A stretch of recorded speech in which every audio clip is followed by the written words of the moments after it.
The days are getting shorter. The flowers are losing their bloom. It's the first Friday in September. Another high school football season looms. Hi again, everybody, and welcome to North Stadium in Westminster, Colorado for tonight's game between the Mountain Range Mustangs and the Legacy Lightning. I'm Bill Rogan along with Ryan Kloberdans, and we thank you for tuning in to another season of high school football on Channel 8. And Ryan, a lot of intrigue surrounding this opening game. Yeah, Bill, on both sides of the ball, Legacy returns just 8 starters combined, offensive and defensively, and Mountain Range has an entirely new coaching staff. They're running an entirely new system, so a lot of intrigue. You just never know what you're going to get tonight. And this will be a battle of wills along the line of scrimmage. Both teams like to run the football, and both teams need to run the ball. That's right. Legacy sets everything up on their offensive side, running the football. That means play action passing and what have you. And Mountain Range said that they want to run the ball 90% of the time tonight. So it's going to be one in the trenches tonight. And before games, Ryan and I like to anticipate, is this going to be a high-scoring game, a low-scoring game? But this is one of those games where we're truly baffled. Yeah, and it even baffled Coach Voorhees for Legacy. Before the game, he said that he didn't really know what to expect. You only returning 8 starters. It's a brand new system on the other side of the ball. You just never know what you're going to get, especially in the first game of the season. Huge crowd filing into North Stadium. We'll be back with the starting lineups and the opening kickoff after this.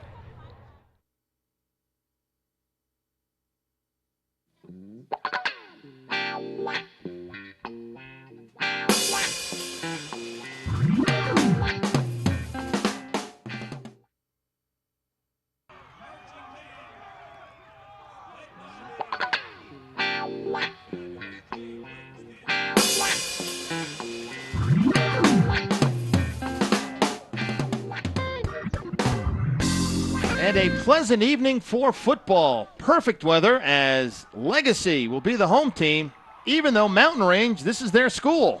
Mountain Range will be in the white uniforms. Last year, the Mustangs, a 3-7 season under Coach Joe Bravo, who's now the defensive coordinator. The new coach is Brian Davey in his first year, and we'll get more into his story as we move along.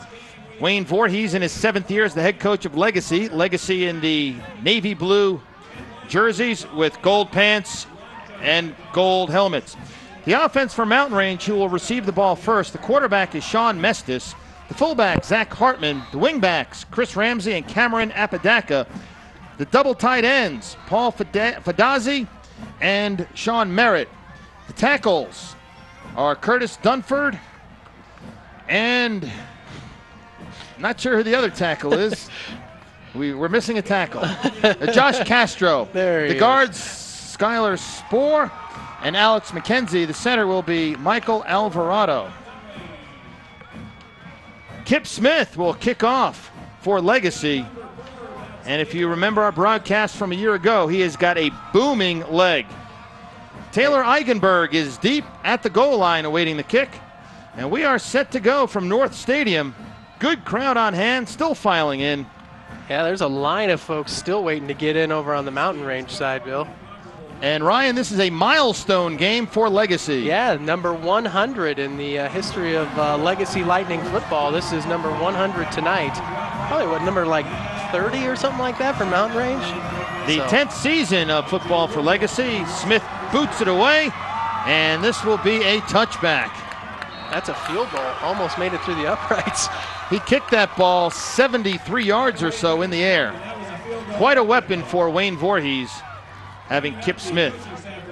So let's check the defense for the Legacy Lightning. We gave you the offense for Mountain Range. Defensively, the ends are Blasco and Jenkins. Tackles are Duran and Cortez. The linebackers, Hush, Ayers, and Levin. The corners, King and Doubleday. The safety is Munch. And again, double tight ends. The backs are tight.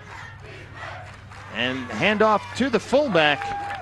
And a gain of about 2 yards. That's Zach Hartman on the carry. With the tackle for Legacy was Frank Duran. Get used to seeing a lot of that tonight, Bill. That's kind of the bread and butter for Mountain Range. Line it up, drive it right down someone's throat. So, 2nd down and 8 for the Mustangs.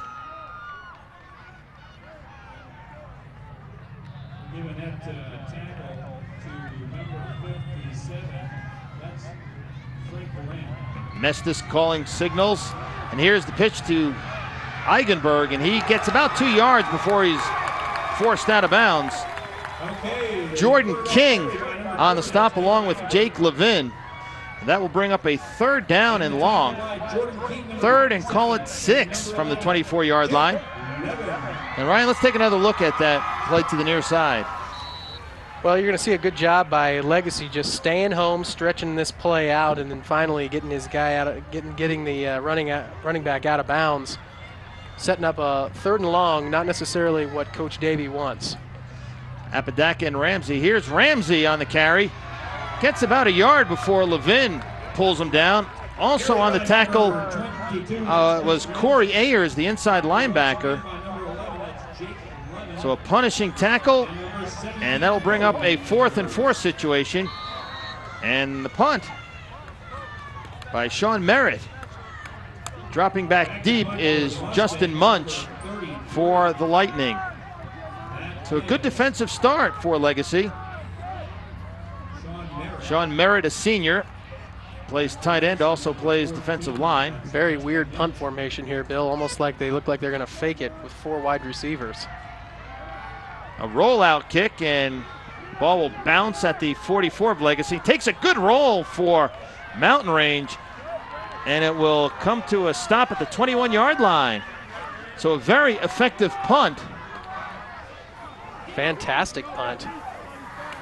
That was a weird formation, Bill. They lined up really close to the line of scrimmage and then split out wide receivers. It looked like they were going to fake it.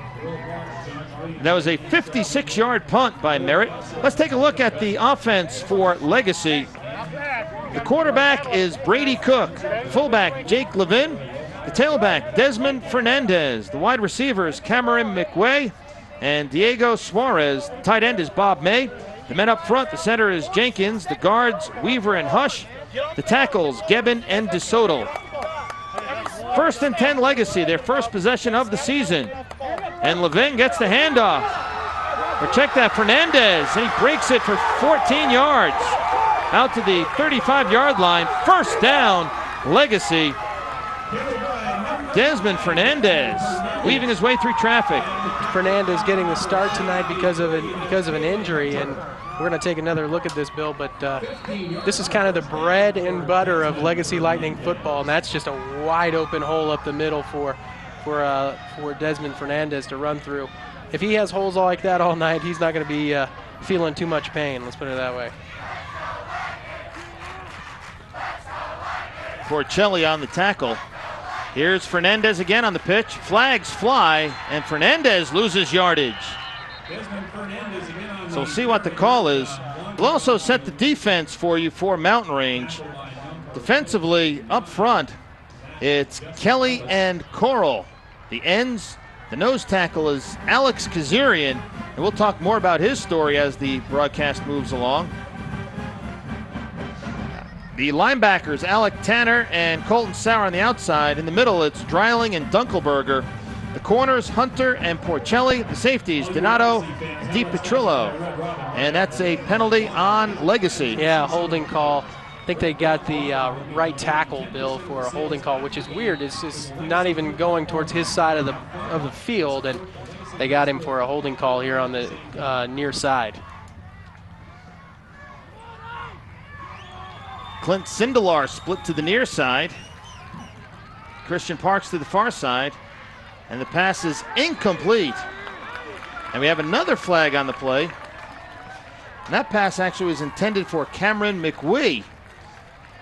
And McWee is wearing number 2. I have him as 87 on a previous roster. So he downgraded to number 2. So Cameron McWee, sophomore, 5'11", 140. Yeah, and I think they're going to get a pass interference call here, Bill. So that's a 1st down. Our officials tonight, the referee is Carl Kramer. The umpire is, can't read the right, Shane Mott. The head linesman is John Andrews. The line judge, Don Stengel. And the back judge is Jim Whitty. Tough penalty right there, Bill. Gave Legacy an automatic first down. So it's 1st and 10 at the 38-yard line, and Fernandez with room.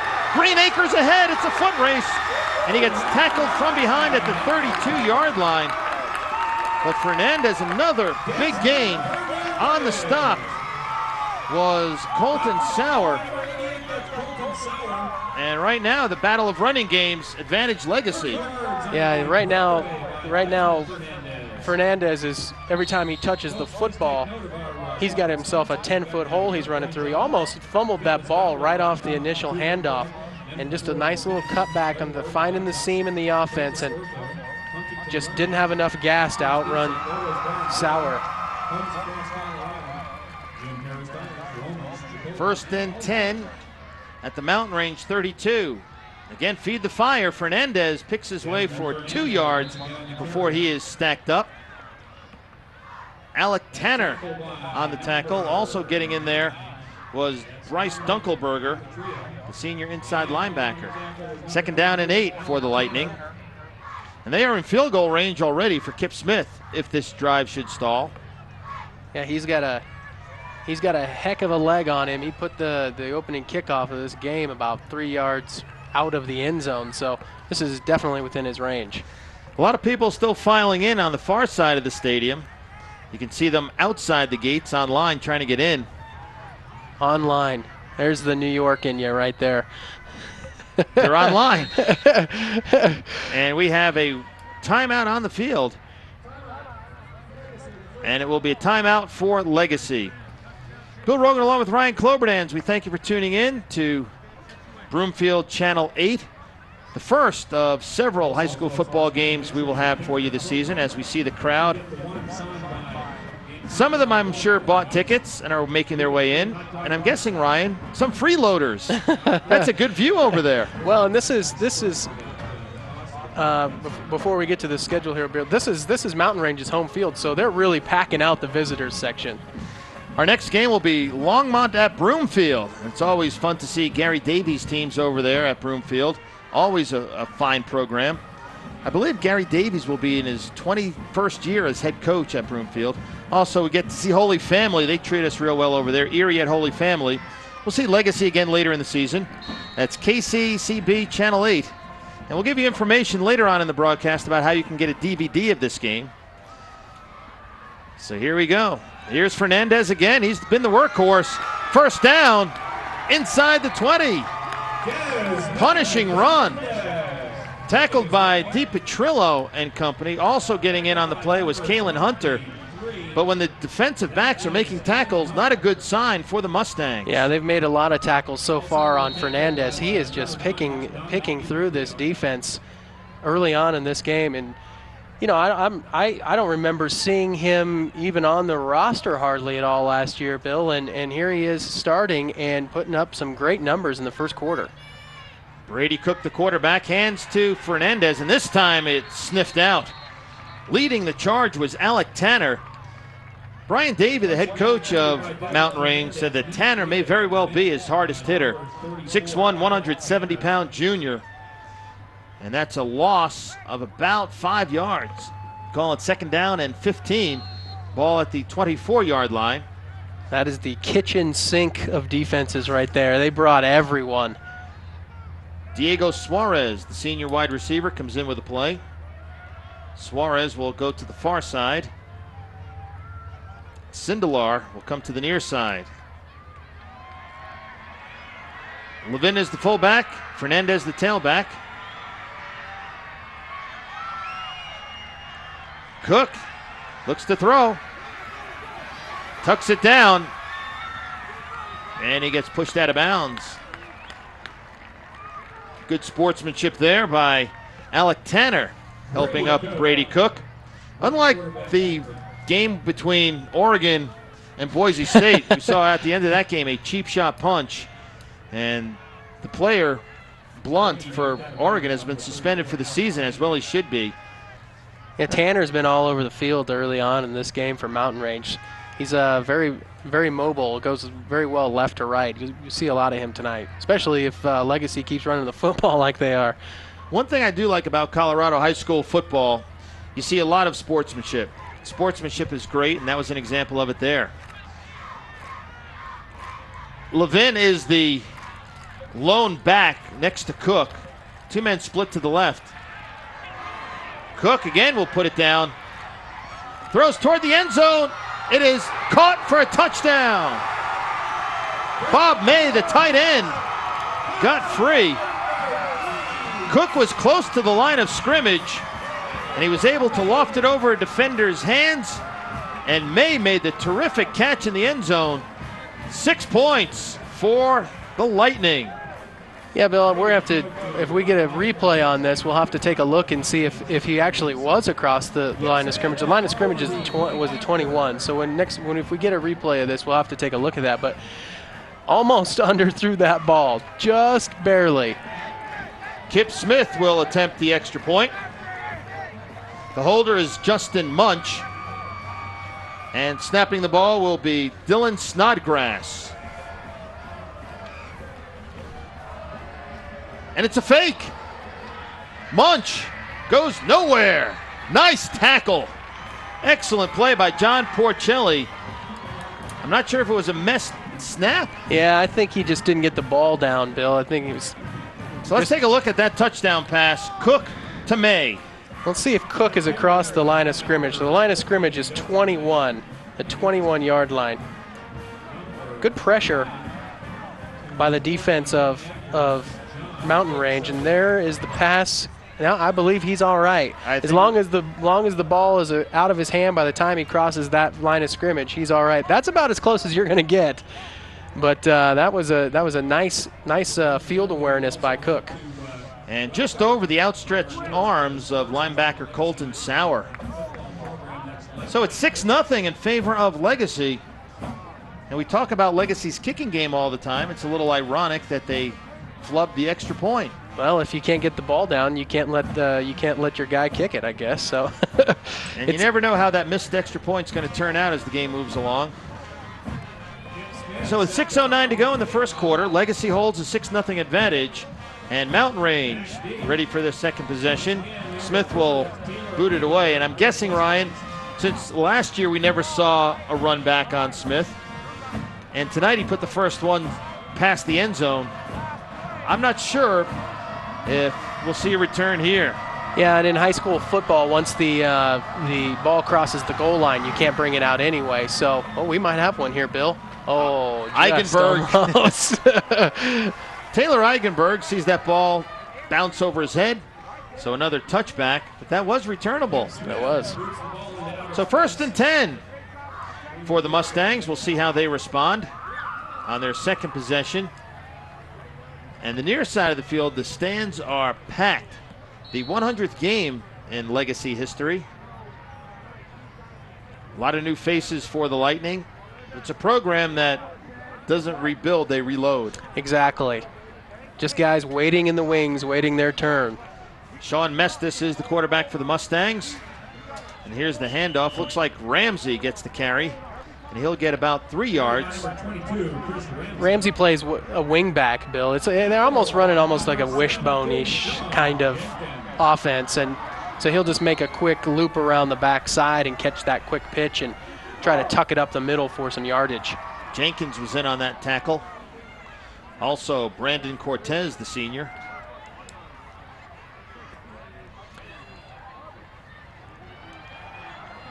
And it's to the fullback. Fumble. I believe it was a fumble briefly. No, it wasn't. No, he was just dragging tacklers. Zach Hartman saw the football for a second, I thought. Good pickup there, though, by Zach Hartman. 5'11", 215-pound senior fullback, and a very manageable 3rd and 1 for the Mustangs. This is the kind of third down that Coach Davey was looking for. Here's Apodaca. And Apodaca is close. May have been stopped shy. See where they spot the football. That's going to be really close, Bill. And it is a first down. Pickens on the tackle. Also getting in there was Mark Norman for Legacy. I'll tell you, I wouldn't want to be a Legacy Lightning defensive back or even a linebacker and have to try to tackle Zach Hartman, the fullback. He is a load. Here's Eigenberg with the pitch. And Eigenberg pulls his way forward, gets something out of nothing. About a 3-yard gain. Call it 2nd down and 7. Nice stop by the linebacker, Corey Ayers. So far we've seen, probably 3 or 4 different plays from Mountain Range. The pitch to the guy across the left, a big pitch to the guy across the right, and the fullback right up the gut. And there's another one. And this looks like it's Ramsey. Not much. Good penetration on the interior as Frank Duran and Brandon Cortez clogging traffic. It's kind of a timing play. You got offensive linemen pulling to try to open up holes in the middle of that defensive line, and if it doesn't all come together at the right time, you get kind of a scrum out there in the middle. 3rd down and 8 for the Mustangs at the 32-yard line.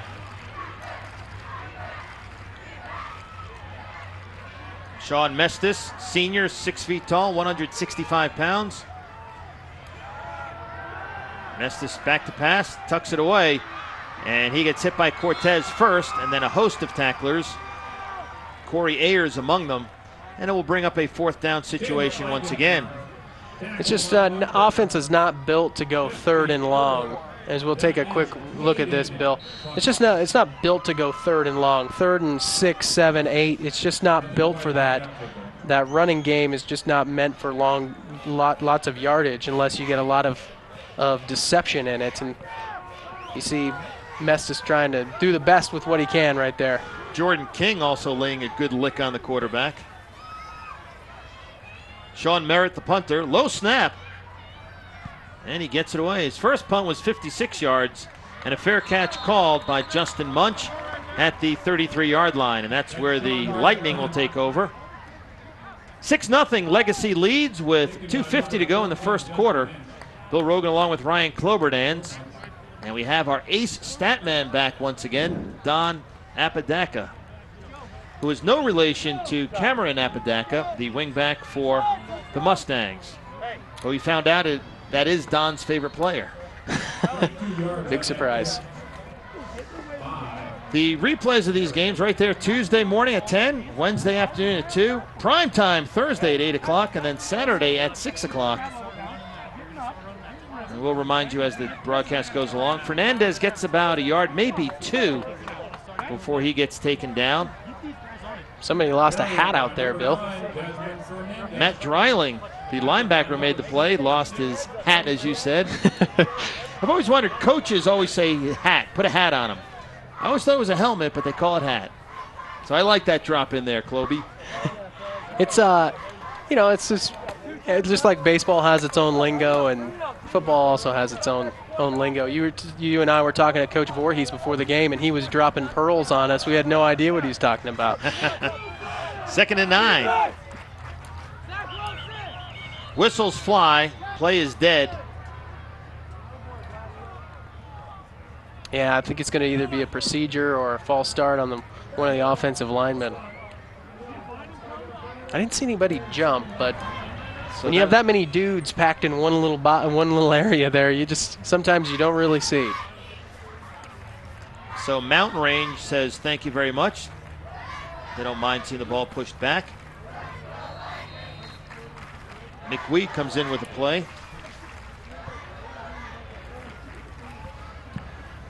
Yeah, I'm looking at Cook, I'm sorry, for Legacy. They list him at 168. It seems generous, doesn't it, Bill? A little bit. And here's the handoff to Levin, the fullback, and he drags tacklers, gets the yardage back from the penalty. About 5 yards, but it will still bring up a 3rd and long. 3rd down and 9 from the 34-yard line for Legacy. Levin, he's a football player. He goes both ways. He plays fullback, plays linebacker. The guy just takes a pounding all game. And we saw him with some really nice runs a year ago. He had a couple of real good games on our broadcasts. Colton Chavez is normally his running mate in the backfield, but Chavez out with an elbow injury. Tough way to start the year for the senior, but he's expected back next week. Brady Cook, the QB. Play action. Lofts it downfield, and it will be incomplete. Pass was intended for Christian Parks, the junior. Well defended by the secondary of the Mustangs, and that'll force a punt. So a good defensive stand that time. And let's take another look at that pass attempt that fell incomplete. Well, Cook's got himself an arm. He threw this ball on the run and put it in a spot where basically the only guy that was going to get it was his wide receiver, as we see him throw on the run right there with the right hand, and it, thankfully for Legacy, falls incomplete. Jaron Donato is deep, awaiting the kick from Kip Smith. High kick. And Donato has it bounce off him. It's a loose football. Recovered by Legacy. And a turnover and a big break for the Lightning, as Jaron Donato may have been better off letting that ball bounce. That looks like a Legacy. Yeah, I thought it looked like he thought he was going to just sitting right under it, and then at the last second took off running as if it was cutting away from him. And the way that Kip Smith kicks the ball, that would not surprise me. You see it bounce off of him right there, and nice recovery by Legacy. And that's Jordan King on the recovery, so big break for the Lightning. They have it 1st and 10 at the Mountain Range 31-yard line. Two receivers to the right. That's McWee and Parks in a slot. Pitch to Fernandez. Fernandez tries to cut back, get some positive yardage before he's stacked up. Desmond Fernandez on the carry. Bring up about a 2nd down and 5. Dunkelberger. Bryce Dunkelberger, the senior, met him head on. Dunkelberger, the leading tackler for Mountain Range last season, just picked him up and drove him straight back. Fernandez, as the quarter is coming to a close, 61 yards in this first quarter on 7 carries. We'll see if they get the playoff. 10 seconds in the quarter. Brady Cook looks over the defense, and he does get the playoff. Fernandez again. Fernandez has a 1st down inside the 20-yard line. 1st and 10 for Legacy, and that's the end of the first quarter of play. Our score, the Lightning 6, the Mustangs nothing. And we'll take a look at the replay before we send it to break. This is just a quick pitch to the left side, Bill. Nice blocking from his wide receivers out on the left side there, and Fernandez does it all with his feet from there on. 6-0 in favor of Legacy High School, and we'll be back with the second quarter after this.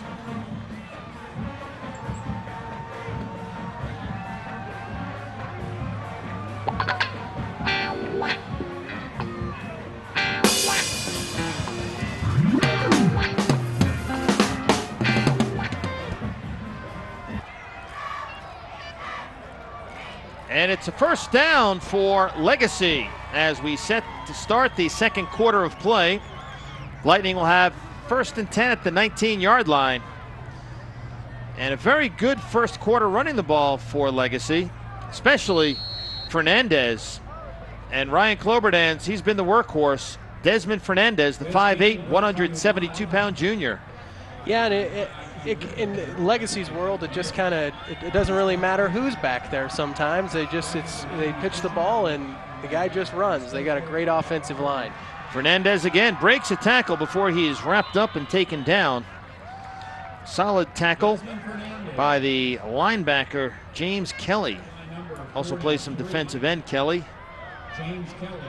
2nd down and 9. That was a good-looking play at first, but then Kelly blew it up. Yeah, penetration by the defensive line, that helps a lot, especially when you've got those pitches like that. Stretch that play out a little bit, let your guys come after, let your linebackers and your safeties come up and make that play. Legacy scored in the first quarter on a 21-yard touchdown pass. Brady Cook to Bob May. And they're knocking at the door right now. Early second quarter, 6-0 Lightning. Cook gives to Fernandez up the middle, big hole. Fernandez peels to the left. Touchdown, Legacy.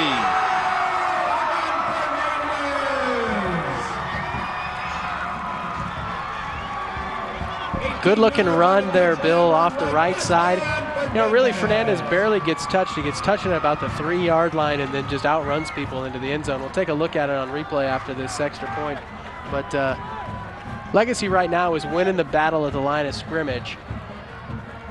And when you've got a guy like Fernandez who's talented and has some speed, that spells disaster for Mountain Range. They missed the first extra point on a bad snap. This one is down, and Kip Smith booms it through the uprights. He may have hit I-25 with that extra point. So 13-0 Legacy, and they take advantage of the turnover. Yeah, Bill, we'll take a look at this replay. You see the entire right side of the offensive line for Legacy is just overpowering the defensive lineman for Mountain Range. And here comes Fernandez right into your living room, ladies and gentlemen, as he scoots into the end zone. And they often say good running backs run with their eyes. And he was able to pick up his blockers, made the right cuts. Some guys put their heads down and run. He was picking his way. That was an impressive run by Fernandez. A little easier when you've only got one guy that you really need to make a move on too. So good blocking up front by Legacy. Fernandez, 10 carries, 88 yards, and a touchdown. So Not a bad little first half. Not at all. It's a good game for a lot of guys. Standing deep is Taylor Eigenberg, awaiting the kick of Kip Smith, who will be attending college next year for the Minnesota Golden Gophers. They open up a new outdoor stadium on campus, Minnesota, this year, and their first opponent will be Air Force. Did somebody tell him that he's going to be playing outdoors? Maybe he'll rethink that decision. Maybe he thought they were playing in the Metrodome. Yeah, that's again. what I'm saying. But they will be in a brand new stadium. It's beautiful. I've seen pictures of it. And Air Force could very well ruin their opening day party, Minnesota. So Smith, Minnesota bound, kicks that one to the Great Lakes region. And we will have a 1st and 10 at the 20-yard line for the Mustangs of Mountain Range High School. It's interesting, Mountain Range, their players should not have any bus lag tonight. No, since they really literally just have to walk across the parking lot. Yeah, you wouldn't think they would. Here's the kind of preparation that Coach Brian Davey goes through, though. They had a scrimmage here, and this is normally their home stadium. It's on their high school campus. Tonight they're the visiting team, but in their scrimmage they wore their white uniforms, were in the visitors' locker room. They were on the far side of the field. He was trying to recreate as much as possible tonight's game. And right now it's 13-0 Legacy. And Mountain Range needs to respond. And here's the pitch, and it's to Eigenberg. And Eigenberg is pushed out of bounds after a 3-yard gain. And leading the charge for the Lightning was Mason Doubleday, the 6-foot, 160-pound junior. Corey Ayers was also in on the stop, Ryan. He's been very active, number 17, the linebacker for Legacy. So here's the quick pitch coming to the near side of the field, and that's just a nice angle taken by the defender to make that tackle. Really, there's nothing you can do about that. If you got sideline to your right, you're too far into your motion to really cut it back, and you're just going to get blown up as a ball carrier in that situation. Here's Ramsey. Ramsey in trouble, and he goes down hard. Good defensive pressure. Zach Wilson in on the play. Bob May was also there. Yeah, gang tackling is a specialty of the Lightning. Yeah, Wilson really blew that play up from the start. He was already in the defensive backfield before they even got into the motion of the play. So after you blow up the play like that, it's pretty easy for your fellow defenders to come in and gang tackle, if you will. As you were saying earlier, Ryan, 3rd and long situations really detrimental to the Mustangs. Detrimental to any team, but especially one that has a running offense like this. Yeah, 3rd and long is tough on any team, even at the pro level. But in an offense like this, it's really tough. Mestis, the quarterback, keeps, and Bob May was not fooled. Finishing off the play was Caden Hush. So the defense for Legacy fired up, and so is the crowd right below us. They appreciate the good defensive effort. And a punting situation is Sean Merritt back for his third punt of the night. Dropping deep is Justin Munch, Jr. This kind of offense, Bill, for Mountain Range, as a defensive end, a defensive back, you just need to stay home. They got a little bit of deception in their offense, and if you stay home, you're usually going to be all right. Good snap. Munch with one of those rollout kicks, gets it away. Short kick, takes another good roll, and it will fall dead at the 43-yard line of Legacy. So good starting position for the Lightning. I don't know a 36-yard punt. I don't know if I've ever seen a punter take so many steps to kick a ball. It's a 10-yard run or more before he kicks that ball. I'm not a big fan of that play, to be honest with you, and I wouldn't be surprised later on if we see Legacy send a blitzer, not at the punter where he's standing, but toward the outside, anticipating the rollout kick. Well, and he's not going to roll to the left. That's what you have to anticipate. Yeah. He's always going to roll to the right because he's a right-footed kicker. So Legacy has first and 10 at the 43-yard line. Do not stand up to try to fix the muck, all right? Let the muck, you guys stay low and keep to low pad level, all right? Rick Marchand is the offensive coordinator for Legacy, and he's called a play, pass play, complete to Levin. Gets a nice block. Levin down the left sideline. Touchdown. Legacy, a 40 or 57-yard touchdown pass. Cook to Levin, and a beautiful block thrown by McWee to spring it. And right now, Legacy opening up some distance. Just a simple pass play, too, Bill. Nothing fancy about it, but a great block sprung that, and Levin did the rest of it with his legs, just outrunning defenders to the end zone. 8:21 to go in the second quarter, and it's 19-0 Legacy. Kip Smith will try to tack on the extra point out of the hold of Justin Munch. And we'll take a look at the replay in a second.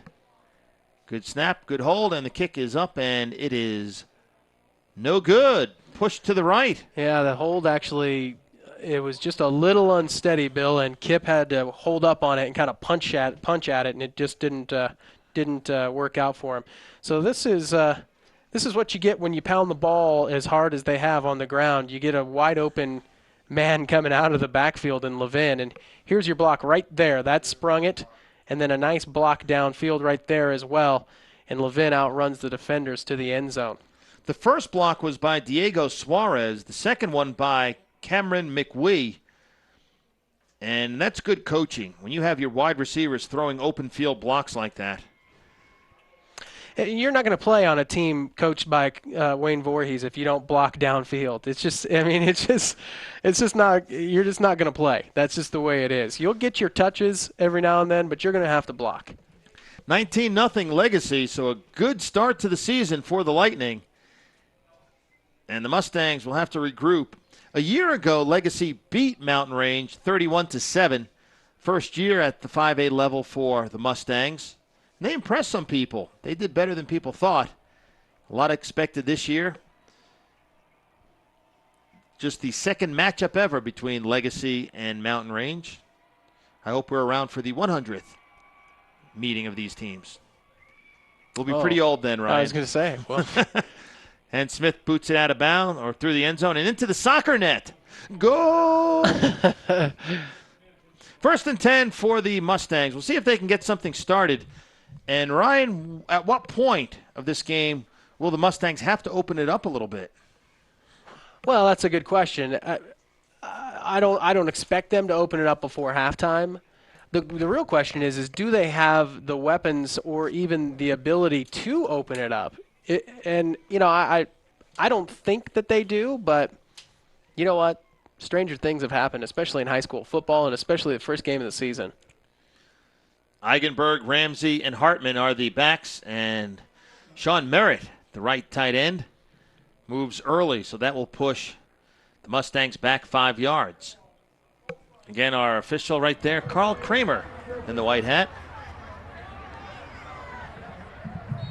When did they start putting microphones on referees in high school football?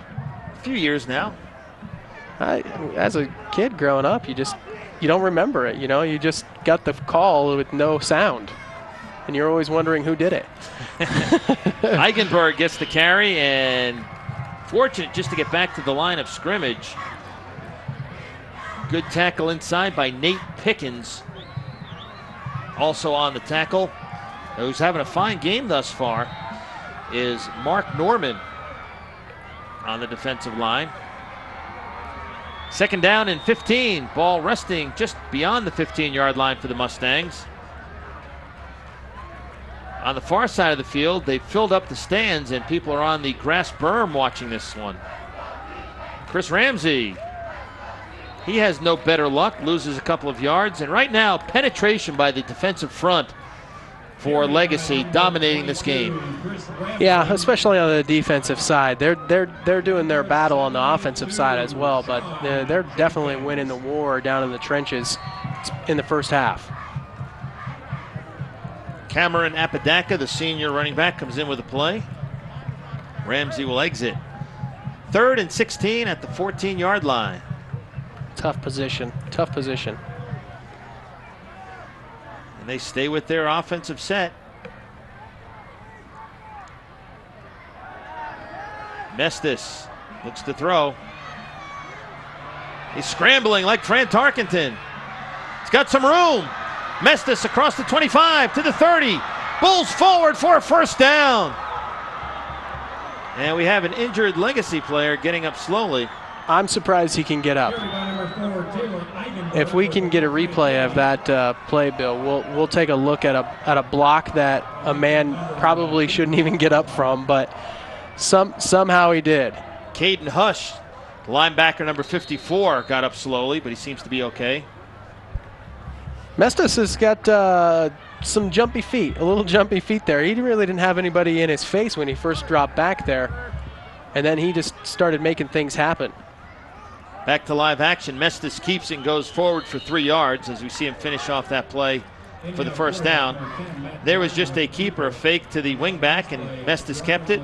Picks up about 2. So call it second down and 8. Nate Pickens on the tackle as we approach the midway point of the second quarter. Legacy 19, Mountain Range nothing. This is Broomfield, channel KCCB, channel 8. And a timeout taken by the Mustangs. Bill Rogan along with Ryan Klobertans. We thank you for tuning in. The first game of our season. And the enthusiasm here is off the charts. It actually is. It's a very interesting environment to have your own school be the visiting team. There is our schedule. Next game, Longmont at Broomfield.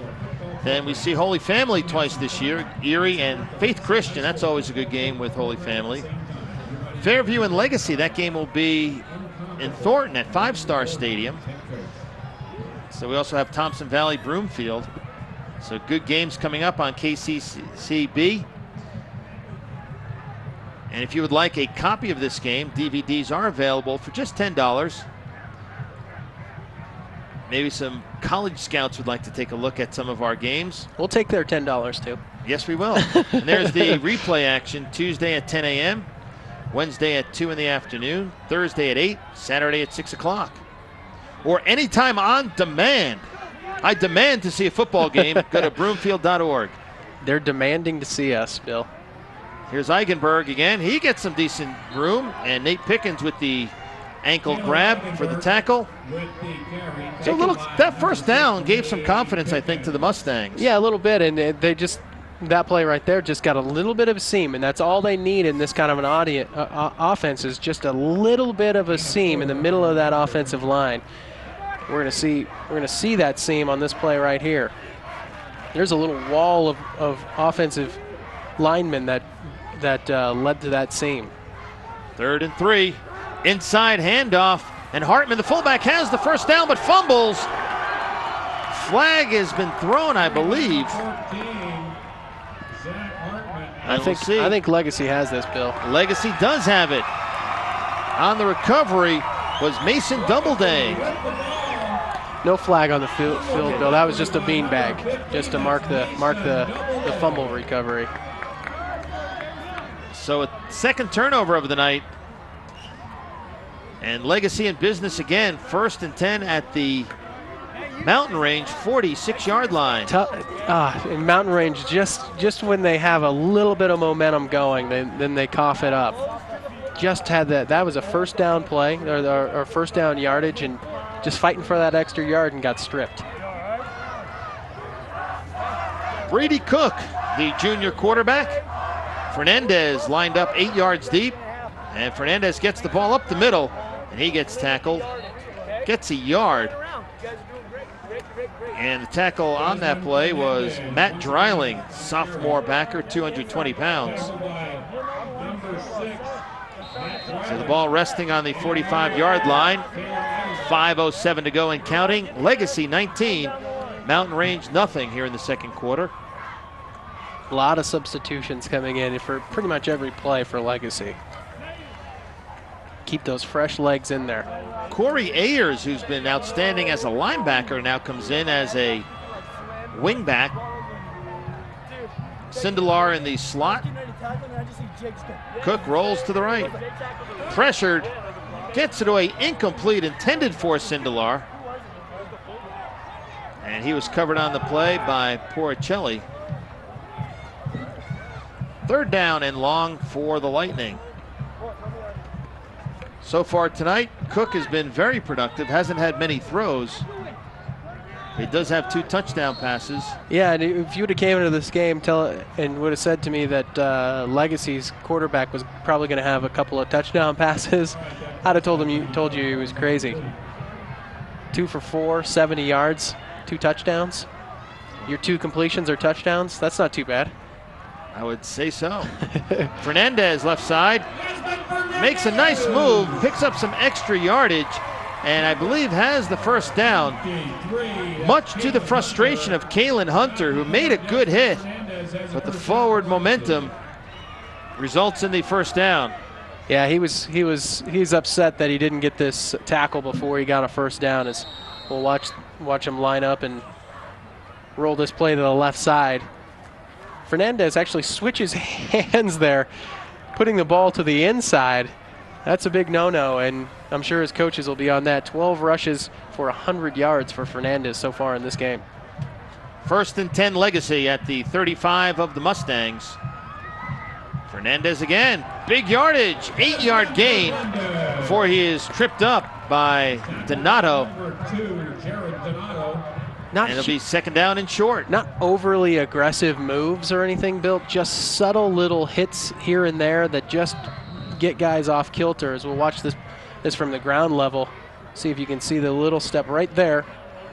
And as a defensive lineman or a defensive back coming in to try to make that tackle, he gets lost in that line for a second, and before you know it, he's in your kitchen. And DiPetrillo finished off the tackle. Donato the initial hit. 2nd down and 2. Each team has 2 timeouts remaining.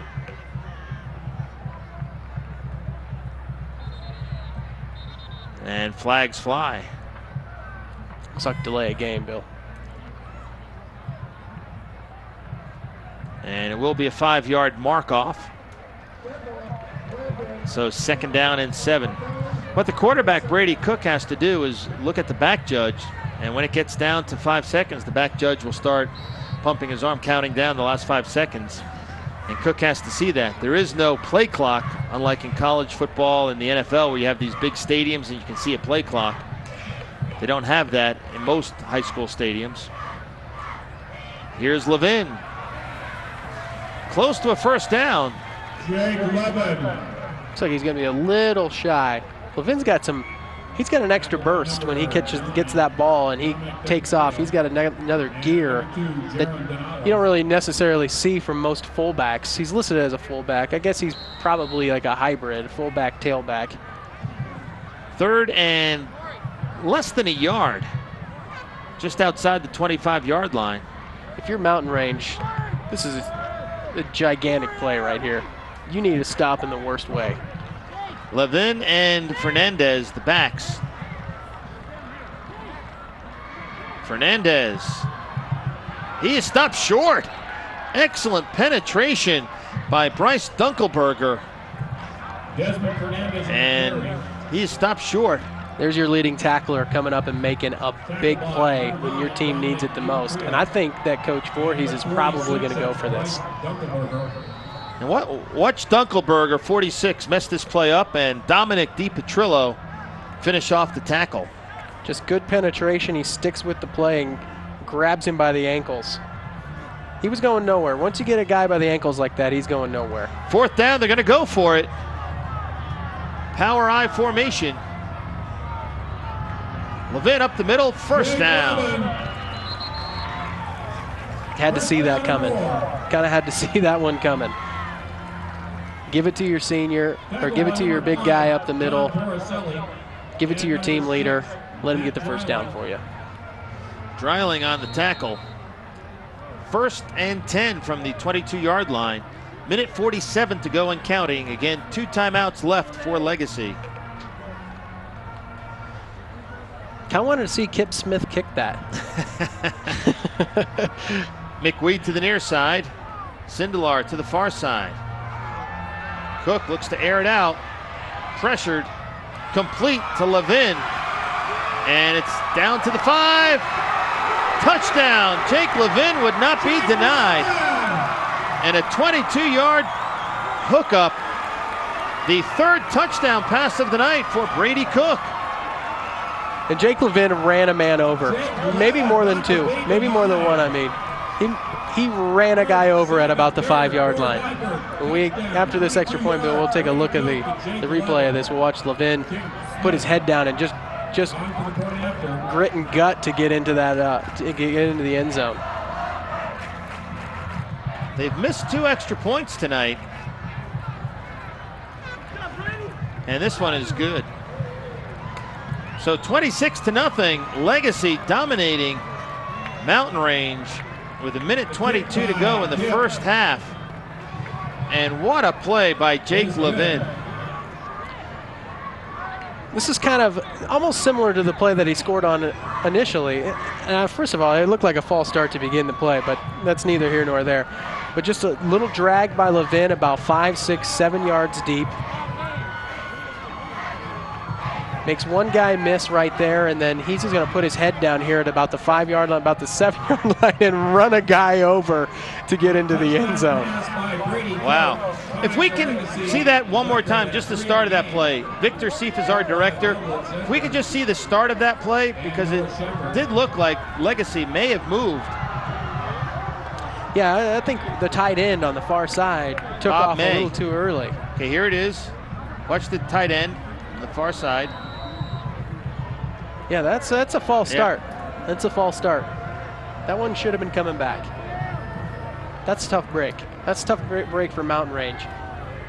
So minute 22 to go in the 2nd quarter. Kip Smith will boot it away. And standing at the goal line is Taylor Eigenberg. And that one sails through the end zone. And it will not go into the soccer net this time. Tough break for Mountain Range, and that's 2 very iffy calls that we've seen in the 1st half.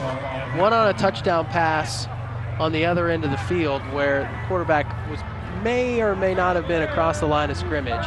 And then that last play, the last touchdown, where the tight end takes off too early and they don't call it.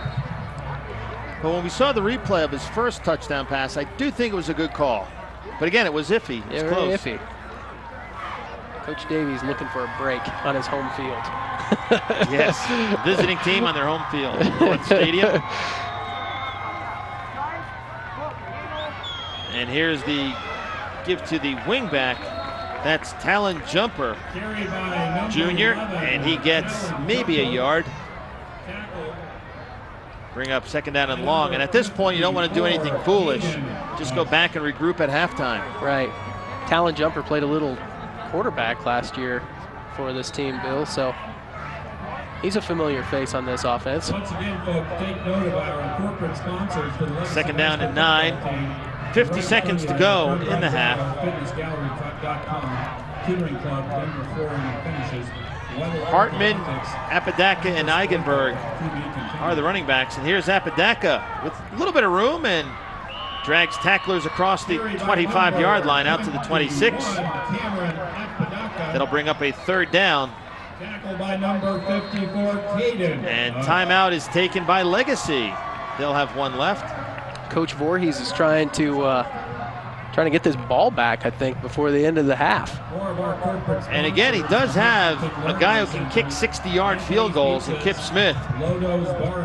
So good move by Wayne Voorhees, figuring if he gets a shot at the end of the half, maybe they can let Kip Smith try a boomer. I'm just going to guess, this is just me guessing, Bill, they're going to run the football in this next play, so Voorhees is going to have to take another timeout to stop it before the punt, which leaves them no timeouts. And there with the visor, that is Brian Davey in his first year as the head coach at Mountain Range. He played some college football at Hastings, Nebraska, but then he went to UNC Greeley. And he played baseball there for 3 years. So, athlete. Definitely an athlete. Coached at Westminster for 4 years, and then 2 years as an assistant here at Mountain Range before taking over the head coaching duties. Eigenberg goes nowhere and goes backwards. And it will set up a 4th and long and a timeout taken by Legacy. That Coach Voorhees is going to want a couple of those seconds back. That clock kept running after the whistle. Maybe that was the hometown reffing they're getting up here in the booth.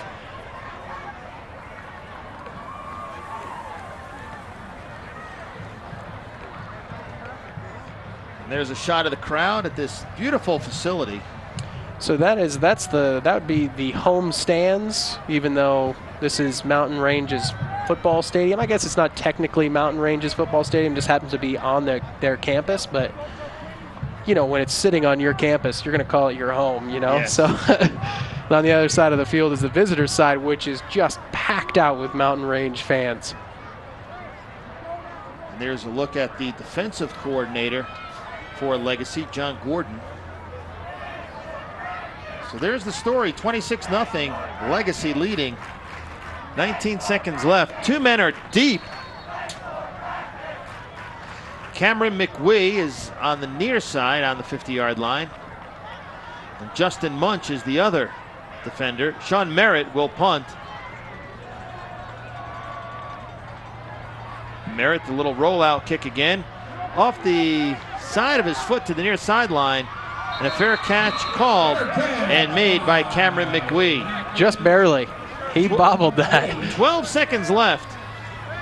And how many yards do you think they'll need, Ryan, to give a shot? Maybe 7 or 8 yards? If they get to the 50, he can kick him from 60 yards. Well, that's a 67-yard kick then. No, they'll need. They're going to need 10 yards. to the 43. 43, I would say. The 40 would help. Okay, if they get around the 40, they might be able to get a shot. But you're talking complete a pass or run and get out of bounds. They have no timeouts Or left. the clock will stop on a first down. They can spike it. Oh, they're gonna. Oh, it's a free kick. When you have a fair catch, you can have a free kick, free place kick. And I think that's what the plan was, to automatically fair catch the ball. This would be a 67-yard field goal attempt by Kip Smith. So now is it a field goal attempt? Yes, it's a field goal attempt. Does he get to? So this is very unfamiliar for me. This is awesome. So does he get to have someone hold it for him? They're allowed to have a free kick off a tee after a fair catch of a punt. And it can be run back too. What they should do is put a man deep, Mountain Range. So this is basically almost like a kickoff for Kip Smith. So it is like a kickoff, but if he puts it through the uprights, it'll count as a field goal, and it would be a 67-yard field goal. And I don't know what the record in Colorado is, but it would be an NFL record. The NFL record is 63 yards. Ladies and gentlemen, this will be a field goal attempt. I don't know exactly. I can't see that anyone would make one over 67 yards. I have never seen this in a game, but I do know the rule, and it applies in college and it applies in the NFL. If you fair catch a punt, you're allowed to take a free kick from that spot. The defense has to be 10 yards away from the line of scrimmage. So it is pretty much like a kickoff. If it goes through the uprights, it's a field goal. If it's short and the deep man for the opposing team has it, he can run it back. Well, this is excellent. This is something something I've never seen before. Definitely never seen before. So now my real question to you, Bill, is if it goes past the goal line, can that defender, if he catches it in the end zone, can he run it out? I believe he can, because on a regular field goal you can. Isn't that the rule? Yes, you can. That is correct. Technically a kickoff. Right. This will be a 67 So Kip Smith will try a 67-yard field goal, a free kick field goal. This is bizarre, and it is exciting. So they're lined up. So Mountain Range is lined up as if this is a kickoff. Yes. If you're looking at this at home, they're looking at this more as almost like a kickoff. But he's going to kick. He can kick this through the uprights. Yes, he can. Let's see. It's high enough, and it is good. A 67-yard field goal by Kip Smith. Oh my heavens! Holy cow! It's got to be a record. And we'll try to find out if that's a record. It has to be.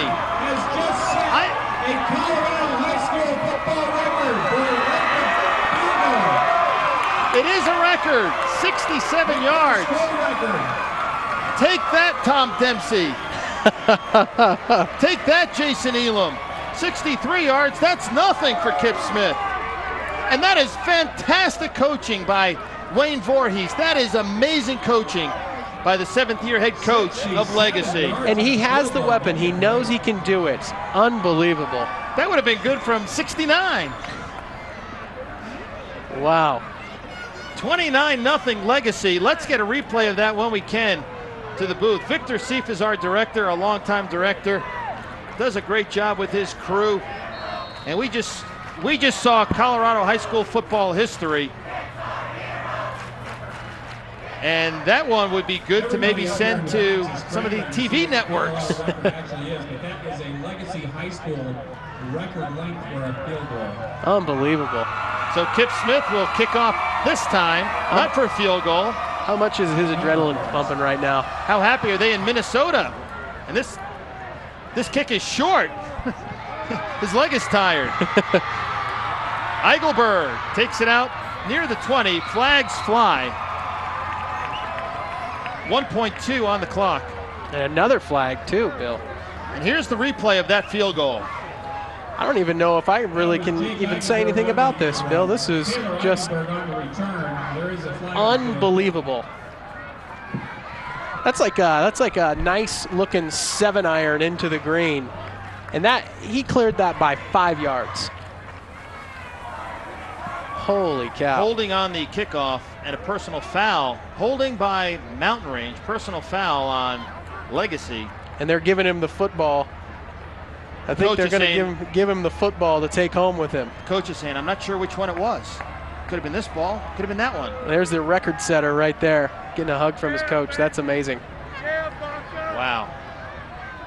And Wayne Voorhees, to know that rule, to know the strengths of his team, and McGuee made the fair catch. And if he drops that ball or lets it bounce, you can't. That rule does not apply. Yes.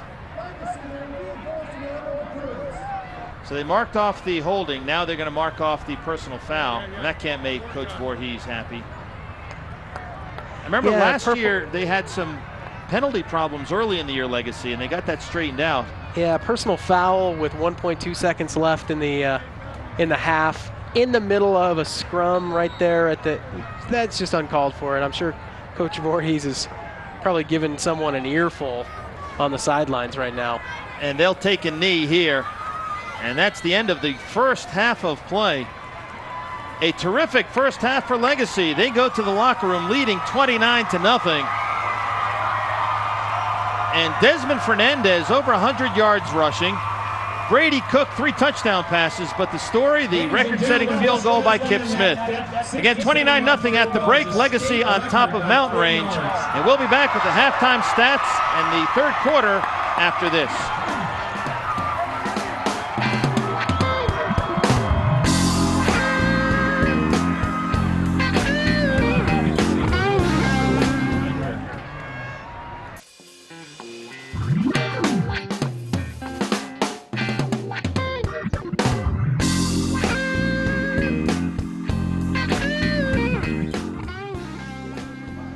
And welcome back to North Stadium in Westminster, Colorado.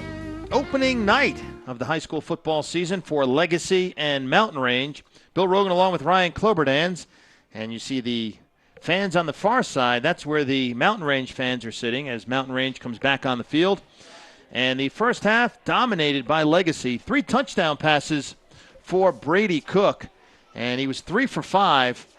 100 yards, so every completion resulted in a touchdown. That's a nice first half. Yes, and here's the stats.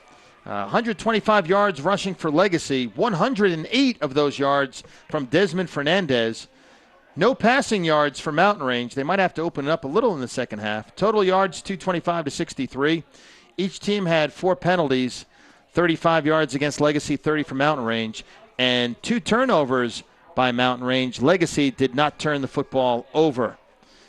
And, of course, the first half will be forever remembered, Ryan Kloberdans, by the record-setting Colorado high school field goal of 67 yards by Kip Smith.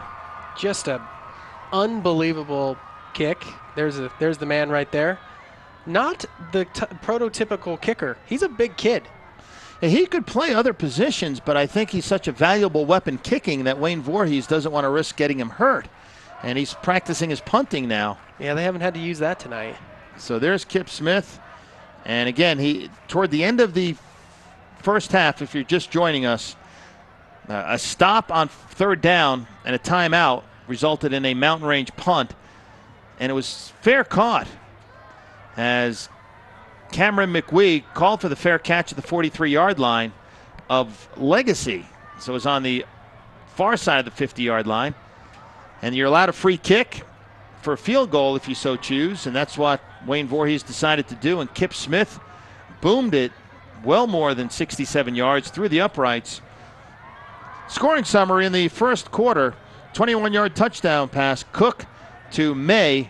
The extra point failed. Then a 10-yard TD run by Desmond Fernandez. Extra point was good, so it was 13-0 Legacy. They made it 19-0 on a 57-yard pass as Cook hit Levin on a swing pass. The extra point was missed. He hits a 67-yard field goal, but he missed an extra point tonight. And there was 2 missed extra points. One was on the bad snap. One was kicked wide. Then a 22-yard pass, Cook to Levin again. The extra point was good, and then the 67-yard field goal by Kip Smith. And that's where we stand, and there's the raucous Legacy crowd.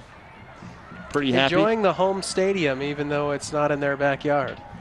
It's just overall an odd feeling, I'm sure, for Mountain Range to be standing on the other side of the stadium looking at their home stands filled with folks from Legacy. And we're a minute away from the start of the third quarter.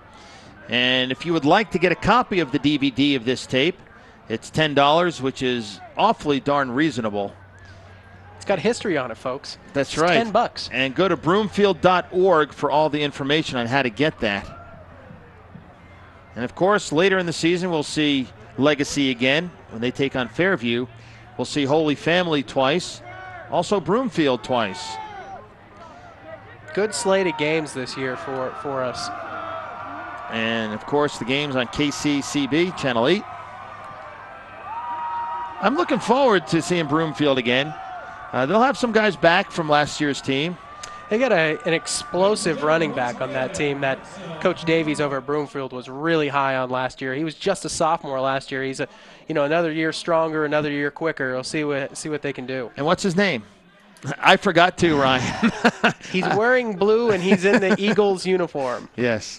And they're the captains meeting at midfield. Can I give you like a number? I think he's number 10. Maybe. I don't know. But next week we'll be in our Broomfield preparation mode. So right now, if you're the head coach of Mountain Range, first year, Brian Davey, I'm sure he didn't anticipate being down 29-0 at the break. What do you tell your team at halftime, Ryan? Well, obviously the first thing you say is keep your head up. It's as we take a look at record setter tonight, number 23, Kip Smith. But first of all, keep your head up and keep playing hard. This was a kind of a measuring stick. Coach Davey even said it before the game. This is kind of a measuring stick game to see where they are in the Front Range Conference. And it is what it is. Their offense is kind of built around the players that they have. They don't necessarily open it up, and so when they get in those third down conversion, third and long, 3rd and 6, 7, 8, 9, it's just not an offense built for that, and that's when they get themselves in trouble. Plus, they also turned the ball over twice this first half too. That didn't help them either. So Mountain Range will kick off right to left. Mountain Range in the visiting white uniforms with blue trim, black helmets. Legacy in the gold and navy blue. And so we're set for the start of the third quarter here at North Stadium in Westminster. That's periwinkle, I believe, Bill. Not blue trim, periwinkle. Periwinkle blue. I'm calling that periwinkle as the trim on. Okay, I've never heard of periwinkle. Don't try to adjust your sets, folks. That's periwinkle. Sounds like a guy, periwinkle. Taylor Eigenberg will kick off for the Mustangs as we set to start the third quarter of play. And here we go. And the kick is coming down to Justin Munch. Munch peels to his left, avoids one guy, but could not avoid the grasp of the Mustangs gunner, Dominic DiPetrillo. Good kick coverage. Very good. And DiPetrillo getting up a little slowly. Now he can't. He's a kind of a vital part of that defense. Can't have him go out. Brady Cook is the quarterback, junior, 5'11", 168 pounds. 3 touchdown passes in the first half. 1 to Bob May, 2 to Jake Levin. Having a great first half. Suarez and McWee split to the near side. McWee in a slot.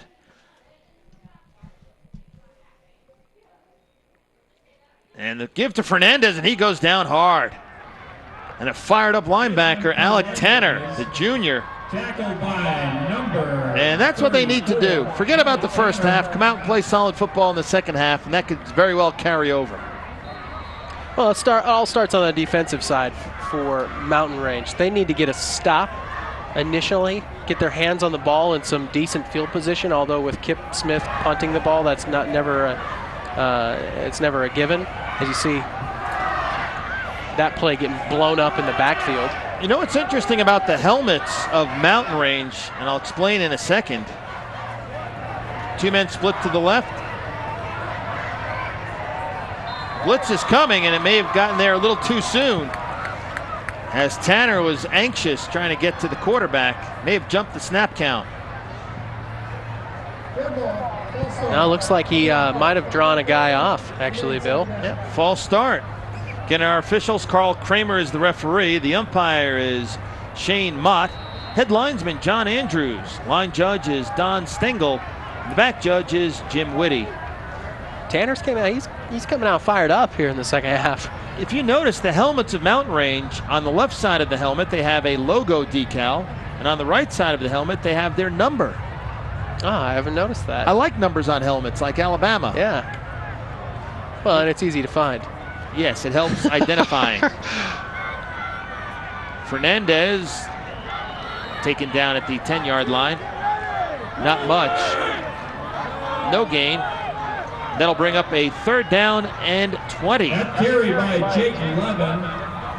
Mountain Range needs to stop. They need to stop this team right now. Actually, get your hands back on the ball. Actually, it was Levin on the carry, and he went nowhere. Alex Kazarian, a senior at 6'3", 235, was the man on the tackle. And Alex Kazarian is a great story. And we'll explain after this play. But keep an eye on 58, Alex Kazarian, in the middle of the defensive line for Mountain Range. Cook launches one, looking for Suarez, incomplete, out of bounds at the 40-yard line. Excellent man-to-man coverage by John Porcelli, the junior. And it'll bring up a punting situation. Yeah, big stop by Mountain Range.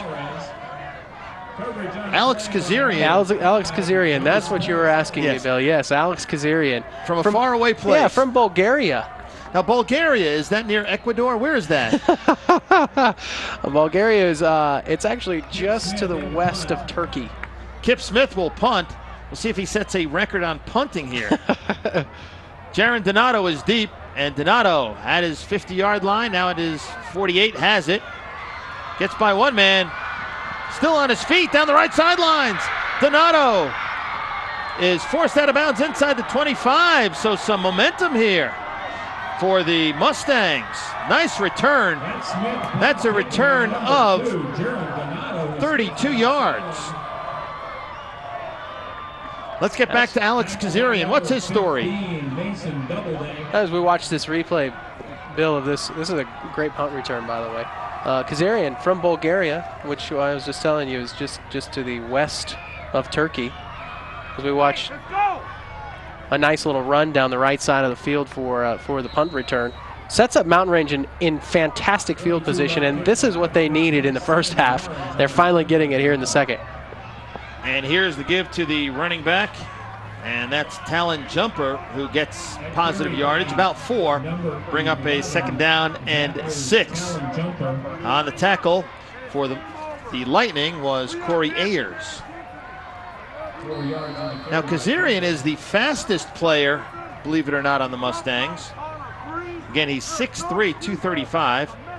And losing yardage was Eigenberg. Pretty tackle by Nate Pickens. Yeah, Nate Pickens comes in, blows that play up, and that puts Mountain Range in a 3rd and long again.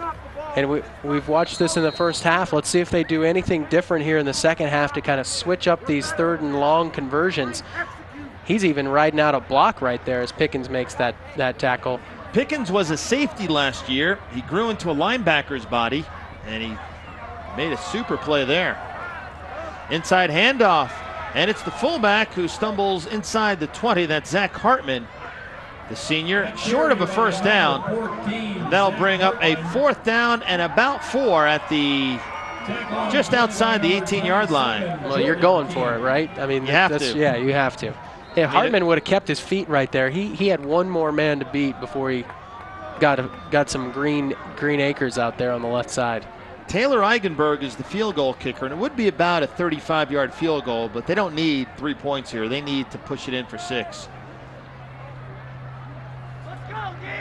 Hartman is the fullback.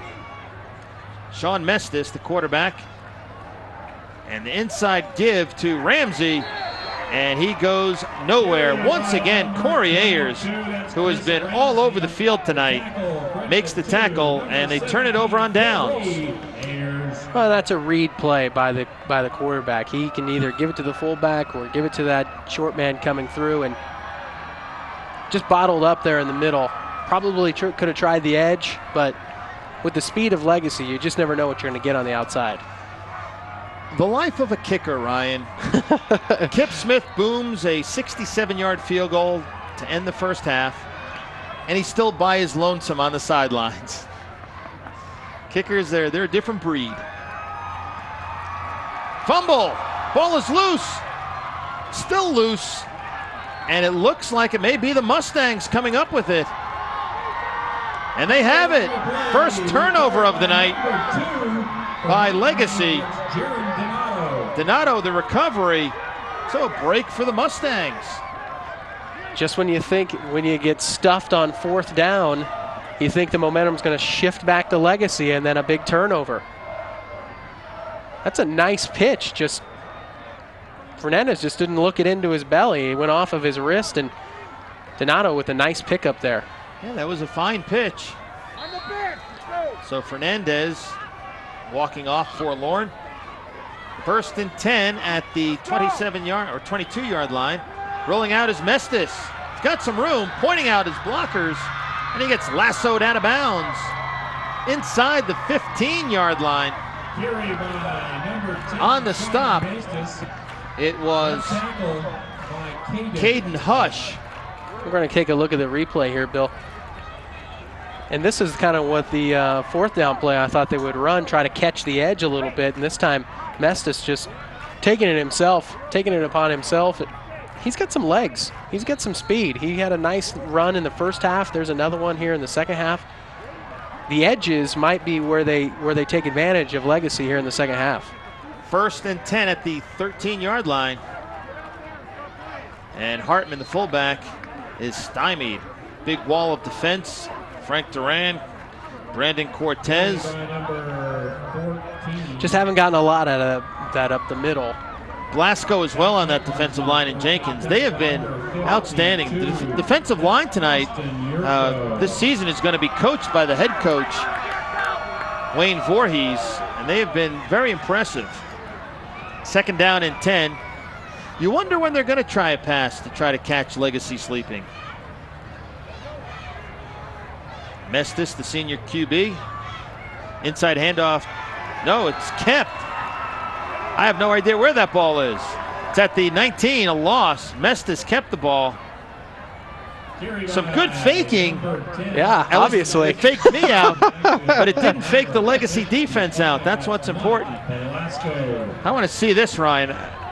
Yeah, he's a little magician here, Bill. He definitely faked you out. Faked me out a little bit, too. That's just a nice ball fake right there. Tucks it on his side, but did not fake out the Legacy defender. That's Mark Norman, who's been on a few tackles tonight. Stormin Norman. Here's the handoff to the fullback, Zach Hartman, and he gets a couple of yards, but it will be 4th and long. And now do you maybe think about a field goal, put points on the board just to break the shutout, or do you go for it on 4th and 13? I think they're going to go for it. They have not shown big play potential. Actually, they may try a field goal. They may try it. I was just going to say, I don't see a field goal kicker out there, though. Taylor Eigenberg will kick it away. It'll be a 32-yard attempt. Mestis is the holder. And some movement on the defensive line. Could be encroachment. That will put a coach's blood pressure at over the top. James Kelly is the snapper for field goals. So that'll make it a little bit closer. Yeah, still 4th down, but why move him closer if you don't have to? I think after getting a turnover, you just want to get some points. Yeah. 5:40 to go in the 3rd quarter. 29-0 Legacy. Taylor Eigenberg with the 27-yard attempt. Low snap, but a flag flies and a dead play. I think you're going to have a false start, yep. So move him back. Kip Smith is thinking 32 yards, that's nothing. I was kicking 32-yarders in 2nd grade. Again, if you're just joining us, Kip Smith for Legacy, a 67-yard field goal tonight, a Colorado State record, and one off the national record.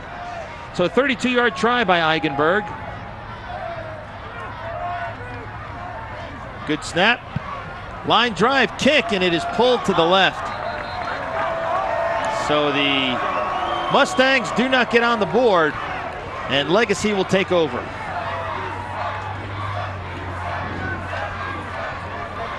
(29-0) Lightning on top. Now, if you're Wayne Voorhees, he mentioned he wants to run the ball strong tonight. Do you try to put together a long, time-consuming ground drive? Wasn't that what all their drives are? Legacy's MO is long, time-consuming drives. But, yeah, I wouldn't imagine you'd see them put it in the air anymore. They definitely can move the ball on the ground. We've seen that throughout this game. So I wouldn't imagine that Coach Voorhees will put it up. But stranger things have happened. Fernandez is back in the backfield, but Cook gets sacked. He goes down, and he goes down hard. I think that's a broken play, Bill. I think that ball was supposed to go to Fernandez around the edge, and Cook didn't pitch it to him. On the tackle, on the sack was James Kelly and Luke Perez. So Perez and Kelly ganging up. A team meeting on the body of Brady Cook. So big loss. It'll be 2nd down and 20. Ball at the 11-yard line.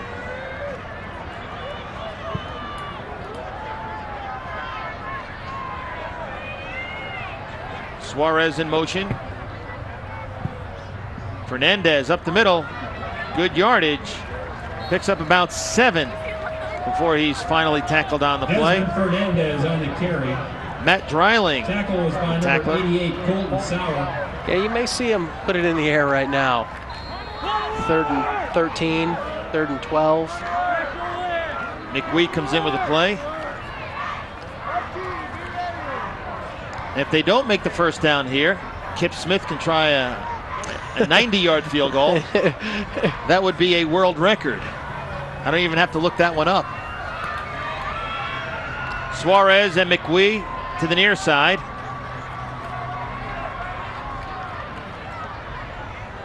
Here comes the blitz. Fernandez has it, and he goes down just outside the 20. Good tackle by James Kelly. Yeah, I tried to get him with a little bit of a draw play there, thinking that it was going to be a pass on a 3rd and long. Also in that tackle, number 43, James. Donato was also in on the tackle, number 9. So Kip Smith will punt it away, and let's take a look at that last one. Yeah, Fernandez had a little bit of a seam off the right side, but there's Duncan Burgle again. Close to getting blocked. Smith was roughed. The ball bounces at midfield and is down at the 45-yard line. But Kip Smith was roughed, and he is getting up slowly, the punter. That is a personal foul, too. That's not just a running in. I hope he's just acting as many punters are prone to do. Well, I'm sure he's taken some drama classes. He's walking off. He looks to be okay. But you'd hate to see any kid get hurt, but especially a guy whose right leg is magical. That's a personal foul. It's an automatic first down. Yes, it is. And they came after the block. They nearly blocked it. Now, if they got a piece of the ball, it would not be roughing the kicker. But the ball was away clean, and let's hear what the official has to say. Carl Kramer. Personal foul, roughing the kicker, 15-yard penalty, first down. And as a coach, Coach Davey, you know, the kids are going all out for that block. They need a big momentum change there. I don't know if you can necessarily yell at a kid for something like that. I mean, they're trying to get a big momentum switch right there and try to get some mo on their side. And well, when a kid makes a mistake, but it's an aggressive mistake, a coach can deal with that. Coaches really get bummed out and upset with the mental mistakes. Not being where he's supposed to be, jumping off sides, things like that will drive a coach crazy. Fumble on the snap. Cook picks it up, looking for room, and he's brought down. Colton Sauer would not let Cook escape. So Legacy a little bit sloppy here in the 3rd quarter as there's 2:45 to go. Lightning up 29-0. And that's always a danger too. You get up by a big margin, maybe you take the concentration lapses come into play. yeah, and Coach Voorhees he's not going to stand for something like that. And Mountain Range needs to take advantage of it. They've gotten a turnover. They haven't been able to put any points on the board. When a team's playing like Legacy's playing right now, you need to take advantage of it. 2nd down and 16. Ball at the 30-yard line of Legacy. Flags again. So now it is getting sloppy. It's starting to look like a first game of the season. The last 2 snaps from Legacy, a fumble snap and a false start. The problem for the Mustangs tonight, they just got started a little too late. Yeah. They have played a solid 3rd quarter. They have not scored, but they have outplayed Legacy in this 3rd quarter. As we approach 2 minutes to go in the quarter. 2nd down and 21 for the Lightning. 2 men split to the far side. Fernandez, 8 yards deep. He gets the ball. Fernandez with some good yardage. And a flag on the play as he picks up about 10 yards. But I think it's going to come back. Yeah, I think they're going to get a tight end or a tackle on that left side for a hold. And Fernandez runs a little bit upright. Let's play a game here, Ryan. Spot the hold. I'm going to guess right there with the handful of jersey with a wide receiver on the far side. Might have been Suarez. Hate to call you out, Diego, but he's the senior. And penalties, now that's 8 penalties for Legacy. It was a problem for them last year, and it's been a problem so far tonight. Well, and Fernandez, so I'll get back to Fernandez. Runs upright, kind of happy feet a little bit, but doesn't adjust the ball when he's running from one side of the field to the other. Always keeps that ball in the right side, whether he's running to the left side or not. That's something that his coaches, I'm sure, will work on with him throughout the course of the season. But that's got to be an instinctual play by the end of this season. Here's Fernandez trying the near side, and he gets minimal yardage before he is stacked up and racked up. Donato and Dreiling combining on the tackle. Check that. DiPetrillo on the stop, along with Dreiling.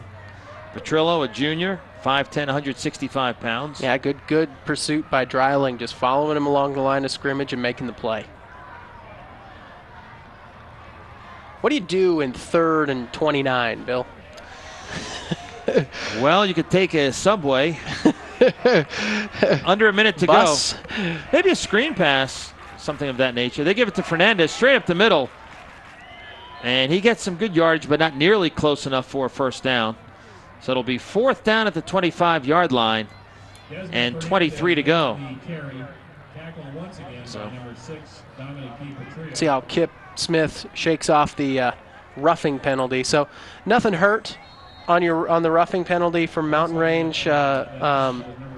Fortunate that nothing was hurt there. Nothing, no points put on the board. They didn't really move the ball after that, did Legacy. Smith gets it away. Jaron Donato with some room has the fingertip grab at the 35 to the 45. And he gets to the 49-yard line before he's buried under a host of navy blue jerseys. And that's where the Mustangs will take over. 9 seconds to go in the 3rd quarter. Bill Rogan along with Ryan Cloberdans. We thank you for tuning in to tonight's game from North Stadium in Westminster, Colorado, right off of Huron Street and about 128th? Ish, yes. Ish. Our stat man, of course, is Don Pablo Apodaca. So this should be the final play of the 3rd quarter. Sean Mestis, the senior QB. Different formation than we've ever seen before, Bill, from Mountain Range. The triple I. And moving ahead for some yardage is Talon Jumper, and that'll do it for the 3rd quarter of play. Our score, Legacy 29, Mountain Range nothing. The 4th quarter is coming up next.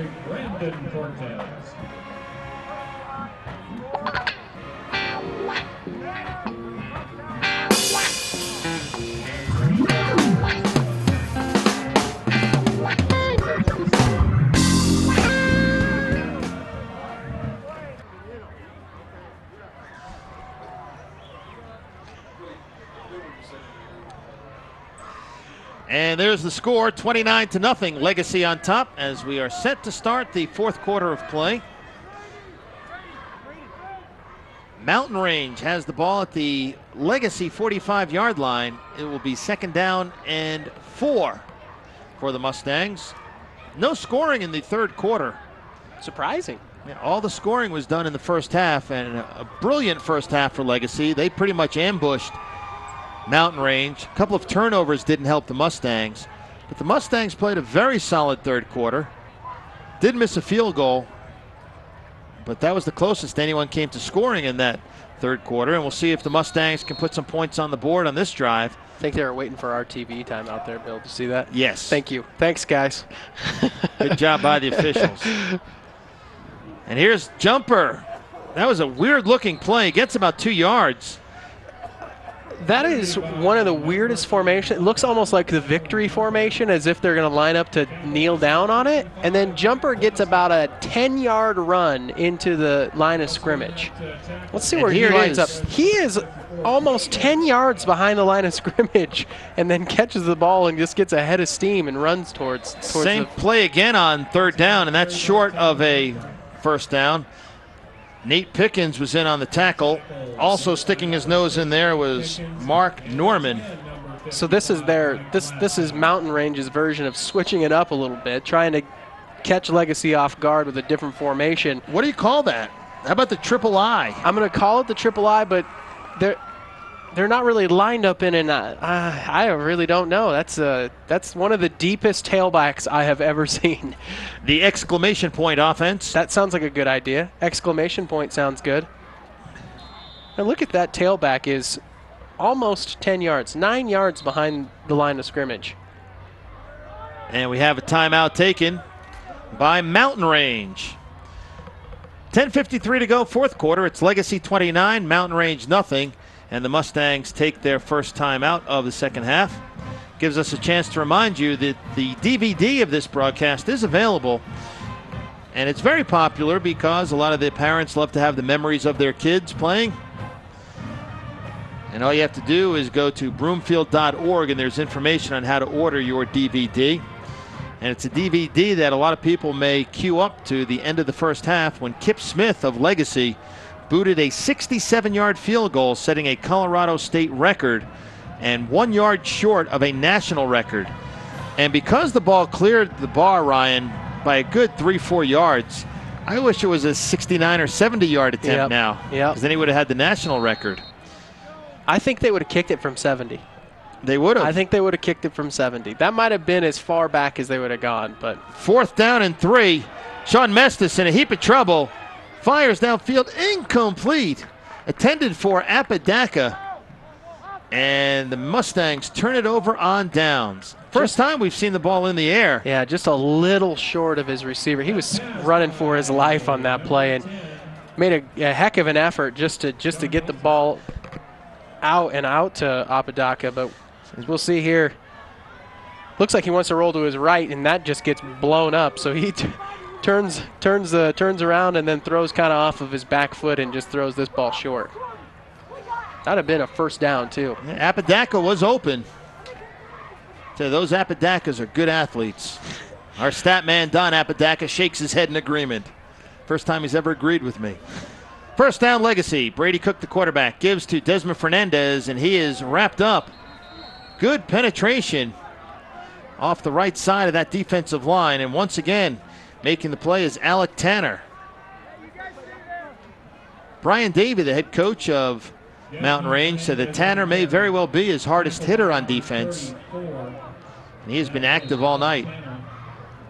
Tell you, except for a bad second quarter, the Mustangs have been in this game. Their offense has been bogged down at times, but they have shown they can move it periodically. But that second quarter is where the game fell apart for them. Fernandez picks up some blockers and gets out near the 50-yard line. He'll be about 5 yards short of a first down. Make it 3rd and 5 at the 49-yard line. On the stop was DiPetrillo and Dreiling. Yeah, this is a pretty simple give, Bill. You know, just to the right side. And it's up to Fernandez to try to find that gap on the right side and barrel his way ahead for some good yardage. Fernandez on the night, 22 carries, 125 yards. Workhorse. And he gets 2 more yards, maybe 3, but it'll be short of a first down. And Ryan, it's 4th down and about 2 at the 48-yard line. I know what you're thinking. Do you try a field goal? It would be about a 66-yarder. I don't know if you can get the ball over your guys and get it there. Well, they're going to punt it away. I bet the thought crossed Coach Voorhees' mind, though. I bet Kip Smith would say, hey, let me try it. Why not? Jaron Donato is deep for the Mustangs. Very high punt. Good hang time. Donato says, get out of the way. And it takes a Mustangs bounce before it's downed by Bob May at the 26-yard line. They'll spot it at the 25. 1st and 10, Mountain Range. And let me give some credit to the Mountain Range fans across the way. Very few have left. Still a lot of people hanging out on the grass berm. And the band here for Legacy High School, apparently 3-time state champions. And you mentioned, Ryan, at halftime, you know it's a good band when they have 10 xylophones and 42 tubas and all sorts of equipment. And there they are. 3 electric keyboards. They are tremendous. That's almost worth the price of admission alone. And that's a big thing, band competitions these days. Mestis back to throw with some time. Tucks it down and dances up the sideline for some yardage and is punched out of bounds late. Bob May with the late hit. And it is a tough play when you're looking at a guy running down the sidelines. It's hard sometimes to look at the sideline and the ball carrier. But it was a good call by the officials. And we'll see at what point May hit Mestis out of bounds. Well, it's just a matter, it's trying to gauge that runner of whether or not he will run out of bounds, or is he going to try to cut it back up the field and try to get some extra yards. And you see Mestis right here avoid the tackler, and here's May. He's taken 3 or 4 steps almost out of bounds there. That's definitely a late hit. Good call by the officials. Again, it was a late hit, but it wasn't one of those vicious late hits. Right. We try to lay the guy out no matter what. Ramsey in motion, fake pitch to him. Mestis being pursued. Completes a pass to Apodaca inside the 35-yard line, down to the 32. So a first down pickup and the first pass completion tonight for Sean Mestis. Cameron Apodaca, 5'8", senior, 150 pounds.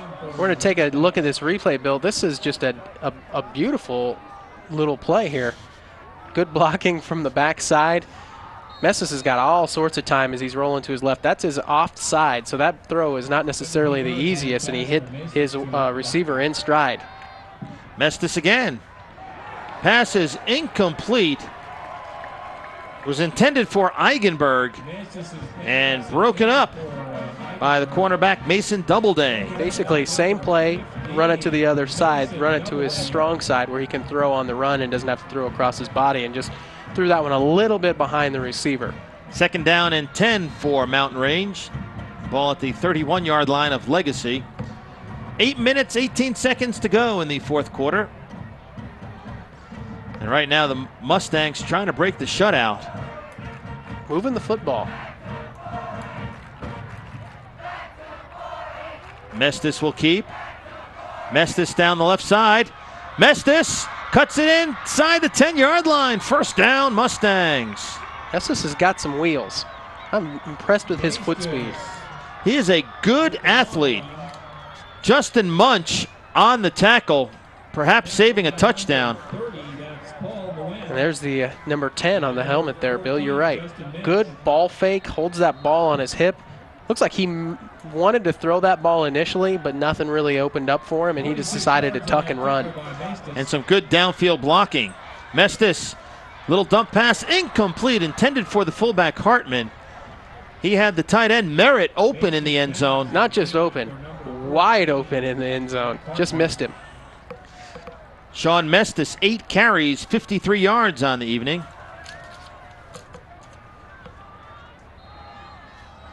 Yeah, he had a couple of receivers there, overthrew the short one and just didn't see Merritt run into the back of the end zone.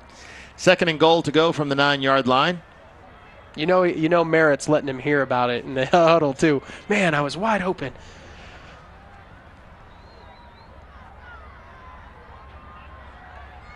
Mestis being pursued, keeps, gets about a 2-yard gain. Hush on the tackle. Also, Zach Wilson, the junior linebacker, made the play. Coming all the way from the other side of the field. We'll see it on the replay, Bill. This short run here by Mestis. Zach Wilson's going to come from the right side of the screen, and the nice pursuit and finally wraps him up for a short gain. Nathan Beatty, a sophomore linebacker, also getting a piece of that tackle. Third and goal from the 8. Pass over the middle, incomplete, but a flag on the play. Merritt, the intended receiver, and he may have been held by Justin Munch. Yeah, it's going to be either defensive holding or pass interference. That's probably going to give him a first and goal on the 1. Intended for number 33. And we'll hear the call from Carl Kramer.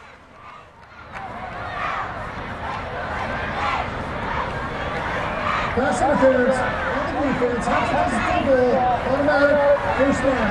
Half the distance to the goal, Bill. So in the NFL or college, it would be at the 1-yard line. That's an automatic first down. That's the big part of it, an automatic first down. 10th penalty of the night for Legacy. Don't tell Coach Voorhees that after the game. He knows. He knows. And we'll get a word with Coach Voorhees after the game in our post-game wrap-up. And the handoff goes to Jumper, and he leans forward, gets a yard or two. But 10 penalties for 81 yards by Legacy, and that's something that they'll need to shore up. But it's not always unexpected first game of the year. No, it's not unexpected, and you don't know exactly, especially with so many new bodies on the field, how they're going to react to the situation. It's, and it also could be an officiating where they're calling it tight for the first game of the season too. Hartman, the handoff, trying to drag tacklers, but Jenkins and company there to make the stops. Caden Hush as well. It's a heck of a goal line stand so far by Legacy. So 3rd and goal to go from the 4-yard line, and I have a feeling they have to go wide, maybe even throw to get in, because up the middle, the fearsome foursome of Legacy. It's been nothing doing tonight. I hate to steal the nickname of the old Rams fearsome foursome, but Duran, Cortez, Jenkins, and Blasco have been tremendous, and the linebackers, Hush, Pickens, Ayers, have been stellar as well. Mestis will keep around the left side. He's got some room, and Mestis scores. Touchdown, Mountain Range. Yeah, he could have thrown that ball for a touchdown or ran it in. He just chose the easy route and just ran it in. So a 4-yard scamper, and that makes it 29-6. So the Mustangs have played very well in the second half. They break the shutout, and now they'll try to tack on the extra point with Taylor Eigenberg out of the hold of Mestis. And James Kelly will be the snapper. Well, they're winning the second half battle 6-0 so far, are the Mustangs. And the kick is up, and it is good, the extra point. So 7 on the board for the Mustangs. Our score with 5:56 to go, it's Legacy 29 and Mountain Range 7. Do you try an onside punt here or onside kick? We're going to take a look at this replay real quick, Bill. I'm not sure. Why not? You got nothing to lose. There's Mestis right there, just wide open. He could have thrown it to his fullback or just ran it in, and he just chose to run that one in with the legs rather than try to touch a ball out there to your fullback who may or may not catch it. You never know. And Wilson was blitzing from the outside, over pursued a little bit. That's the deception of that kind of wishbone offense. Got to stay home. I think if I were the coach, you've got nothing to lose. I would go for the onside kick. Well, we'll see. A lot of guys up front, up close for the Lightning. They have 9 guys within 20 yards of the line of the ball at the 40. Does it look like they're going to do? Munch and McGuee are deep. It is an onside kick. It is loose. It was touched. Yep. And Mountain Range has it. An up man touched the ball. Looked like it hit him in the helmet. It doesn't have to go 10 yards if the receiving team touches the ball. And let's take another look at this one. I think it hit the guy in the helmet, Bill. We'll have to take a look at this. It does. It's a guy in the face mask. You know what I think happened there, Ryan? I believe that Christian Parks was looking to block a guy and let the guy behind him recover the ball. And as he went to lower his shoulder for the block, the ball hit him in the head. Yeah, took an up hop on him and caught him in the face. Well, there's something they'll be working on in practice next week. So, off the onside kick, 1st and 10 at their own 43-yard line for the Mustangs. 5:56 to go, 29-7, Legacy on top. Mestis straight back, being flushed, and he gets tackled by Wilson. And Wilson says, "I got you this time." That's just a great pursuit. from the outside edge. He had to come all the way from the other side of the field and pursue him, run him down, and make the tackle. And we'll take another look at that from the outside. Here's Wilson coming off the outside edge, number 28. I don't even know if Mestis really saw him, but he felt the pressure and tried to take off running, but it was just too late. Mestis being chased again, this time to the other side. Pass is complete. What a grab. That was an excellent grab. And on the reception, looks like Fadasi. Paul Fadasi, the senior tight end, 6'2", 185 pounds, made an acrobatic catch. Yeah, Mestis' throw was behind him, and he had to stop and jump, turn his body back the other way and make a nice catch. 2 wide receivers, good heavens. Launched deep and incomplete. Closest intended receiver was Ramsey. That's a good play. Mestis is throwing that ball away. He's got a 20-yard cushion between the linebackers and the defensive backs, and he knows he's not going to get it to his receiver. Just throw that ball away and live to fight another day. And did we have a flag on the play? Officials conferring. Yeah, one right down on the 50 there, Bill. Okay, good eyes there. Young Ryan. Illegal man downfield. So that's a loss of a down. Should be 4th down, correct? It will, yeah, I believe it is 4th down.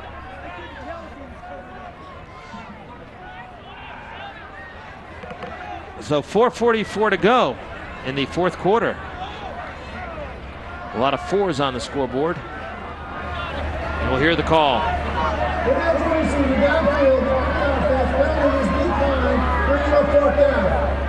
So the penalty is declined. 4th down. And Mountain Range will go for it. Ball right at the 50-yard line.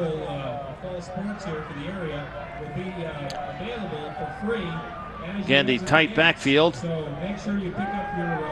Mestis finds a man. It's Apodaca down the left sideline. Out of bounds. 1st down, Mustangs. Tell you, Apodaca is pretty shifty out of the backfield. He just gets kind of lost back there. Not the biggest guy on the football field. Kind of gets lost in the shuffle up in the line there.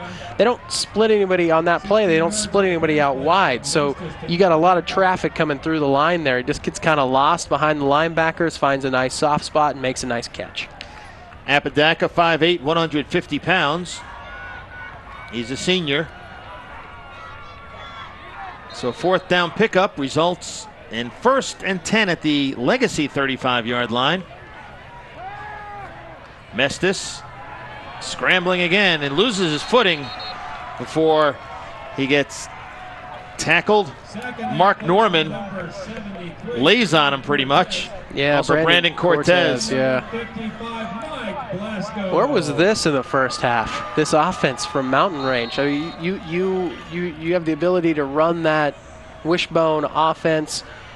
If you can drop back and throw a couple of passes like they have here in the second half, puts the defense on their heels, and now you kind of own them a little bit, if you will. The offensive coordinator is Matt Dean for Mountain Range, and maybe a little conservative in the first half. They're opening up now, and they're moving the ball.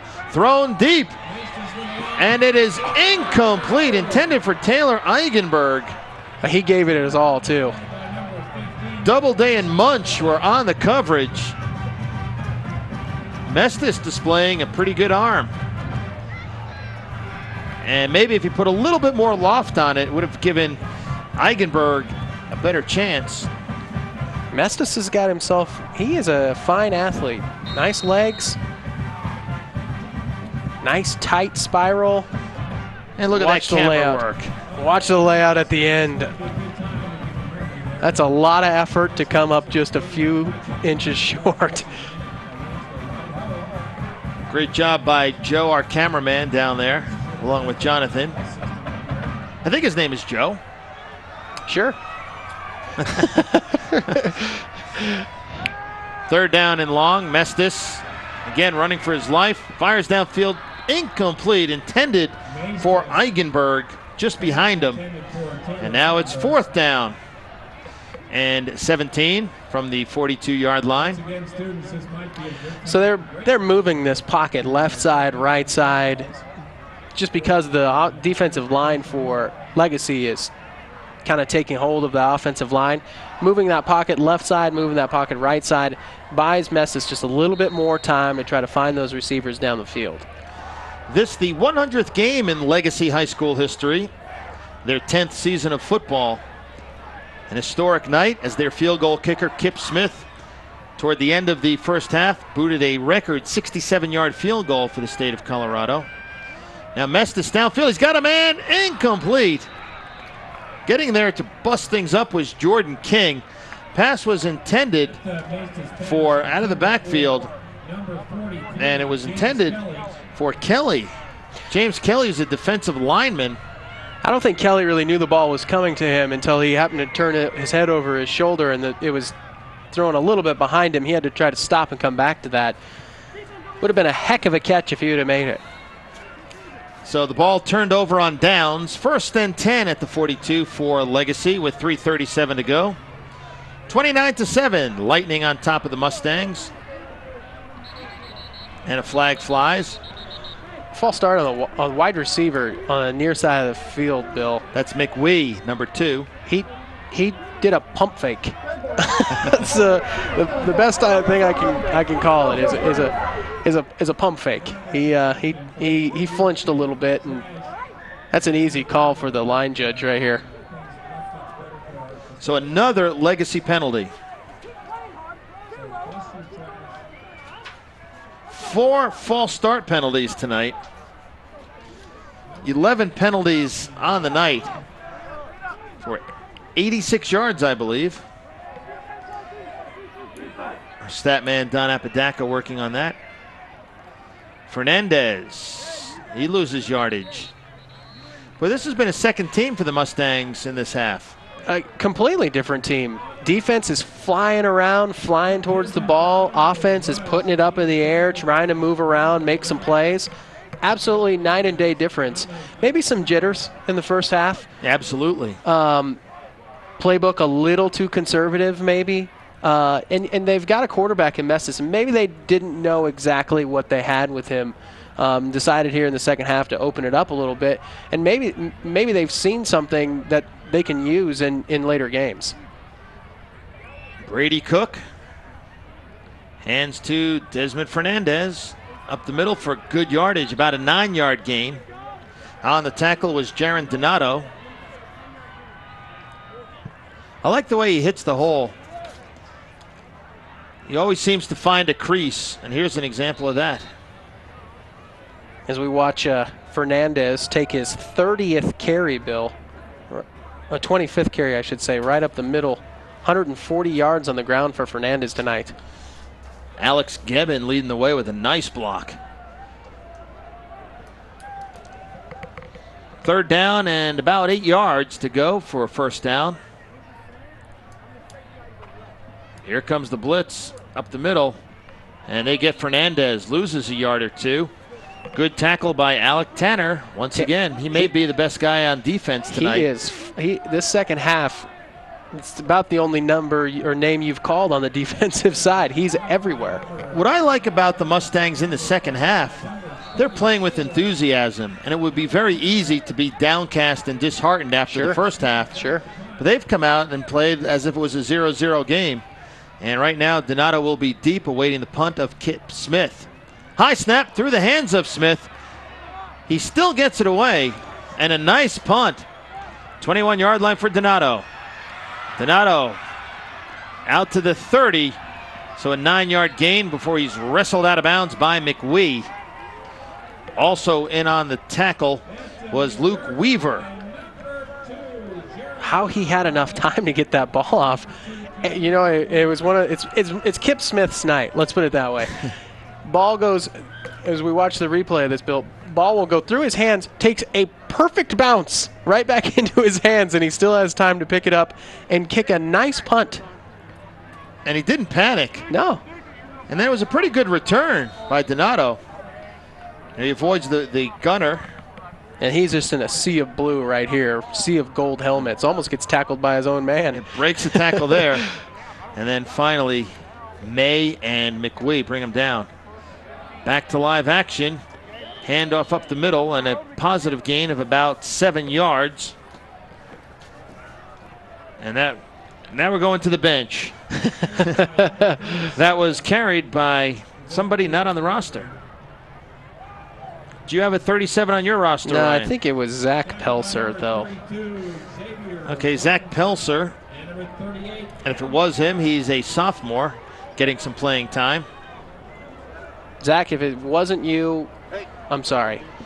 Taylor Abney, the senior, is now at center. And here's a pitch out. First down yardage for the Mustangs. Good, strong run by Dacian Flores. And benches cleared on both sides, Bill. 30 seconds left in the game. 1st and 10 at the 50-yard line for the Mustangs. And we'll take a look at Flores. Still Mestis at quarterback, but pretty much everybody else out of the game for the Mustangs. Flores finds a nice little seam off that left side, and bench is cleared on both sides. So this is the second team defense for Legacy, second team offense for the Mustangs with 25 seconds left. I tell you what, that last run by Dacian Flores, he's a senior. Tell you what, he might earn himself some playing time off that. He was running hard, running over guys, holding on to the ball, good ball security, and little things like that. You know, you may be a kid who's a reserve, second or third string, but you get a chance to get out there. 1 or 2 plays could open a coach's eyes up. Sure. And if I was a coach on Mountain Range, I'd make a note of that. That was a good, hard, tough run for first down. He's a senior. He's trying, you know, he's a senior. He's trying to put in his time. Being a senior and being on a team that is only a few years into its infancy here, that's tough. It's tough. You've lived through some hard times. Mestis will keep. Turns the corner, and he's tackled. Stays in bounds, and that could very well be the final play of the game. Don't forget, we'll have a post-game wrap-up. We'll try to talk to Kip Smith as well as Wayne Voorhees of Legacy, and that'll do it. They're trying to get one more play off. Crowd counts it down. And they do get the play off. Final play of the game, Mestis. He'll keep it. Mestis down the sideline. And Mestis, gets hit hard. What a vicious hit. Good heavens. Caden Hush with a big hit, and Mestis is down. And oh man, you hope he's okay. Last play of the game. And he had a beautiful run, but that was a wicked hit as he's getting up slowly. And that will do it. And we'll take a look at the final play of the game as Legacy wins 29-7 over Mountain Range.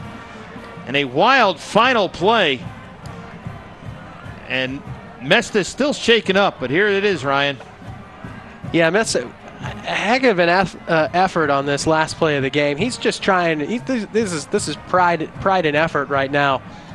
Got some good lead blocking and kind of just didn't see the defender come in. Hits him below the waist. Well, it wasn't Hush. Knees. It was actually Paul Wynn, a linebacker who's 5'2", 115 pounds. And he's at the end of the line on the guys shaking hands here, Bill, and he looks like he's walking it off. I think he's going to be all right, but he hit really hard. So a very interesting game. We saw a record-setting kick, a dominating first half by Legacy. Mustangs played well in the second half. So the crowd filing out, and once again our final score: Legacy 29, Mountain Range 7. And up next for Legacy, they will play next week at Fort Collins. Next week for the Mustangs, tough game against Pooter High School. Bill Rogan, Ryan Cloverdance will be back with the post-game wrap-up after this.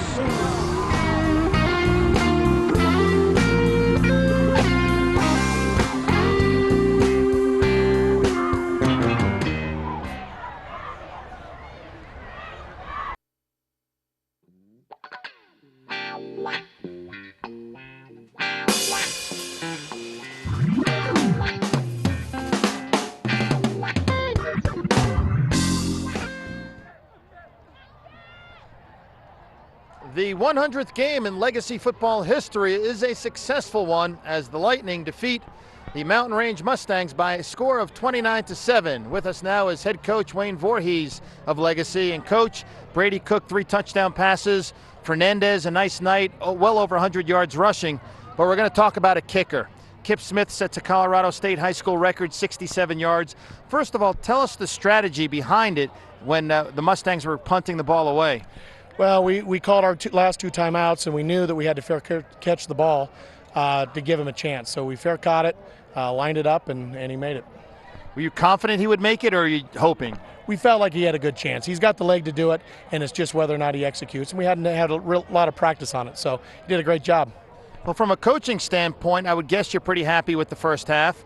Some things to correct in the second half, especially the penalties. What will you work on, and what were you happy with and not happy with tonight? Oh, we had a great first half on both sides of the ball and on special teams, and it's obvious we lost focus. And with younger kids, and we have a lot of younger kids right now, we just got to get them back, get them focused, and let them know that 29 points is nothing right now. Other than the final score, what are you most pleased with tonight? You know, like I said, our execution in the first half. If we can start to put third and fourth quarters together, I think we're going to be a team to be reckoned with. Okay, well, thank you very much, Coach. Good luck the rest of the way. We'll see you later this season. Appreciate it. That's Wayne Voorhees, and right now we're going to welcome in Kip Smith, senior place kicker. Nice job, Kip. You knew what the coach was setting up with a fair catch. What's going through your mind as you're setting up the free kick for a field goal? I was just thinking, don't overkick it. Just nice and easy, swing it through, because I tend to overkick on a lot of longer kicks. So it was just, I hit it solid. I didn't try to overkick it, and it went the way I wanted it to. Did you know it was a Colorado State high school record? No, actually, I thought it was from 62. So I was just trying to barely kick it, because with a kickoff from 62 is not like that hard. So I thought it was 62 at first.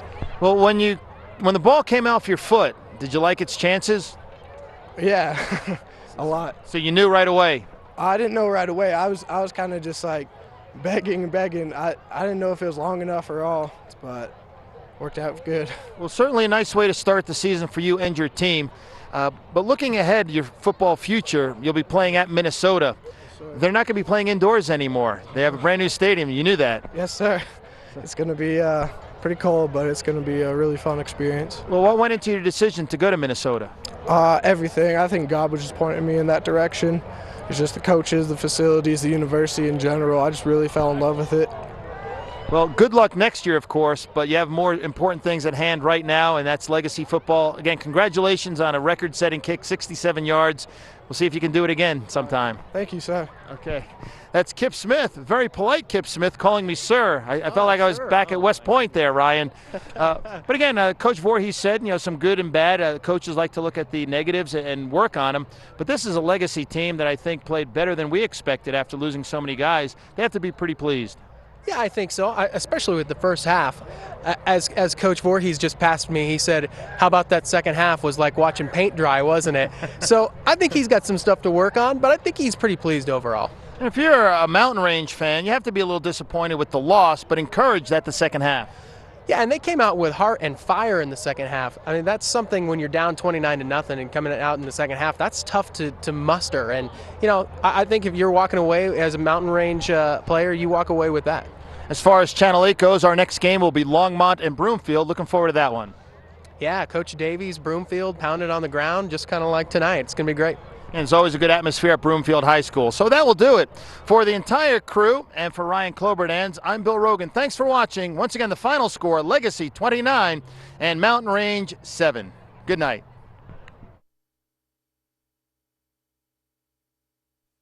Mm-hmm.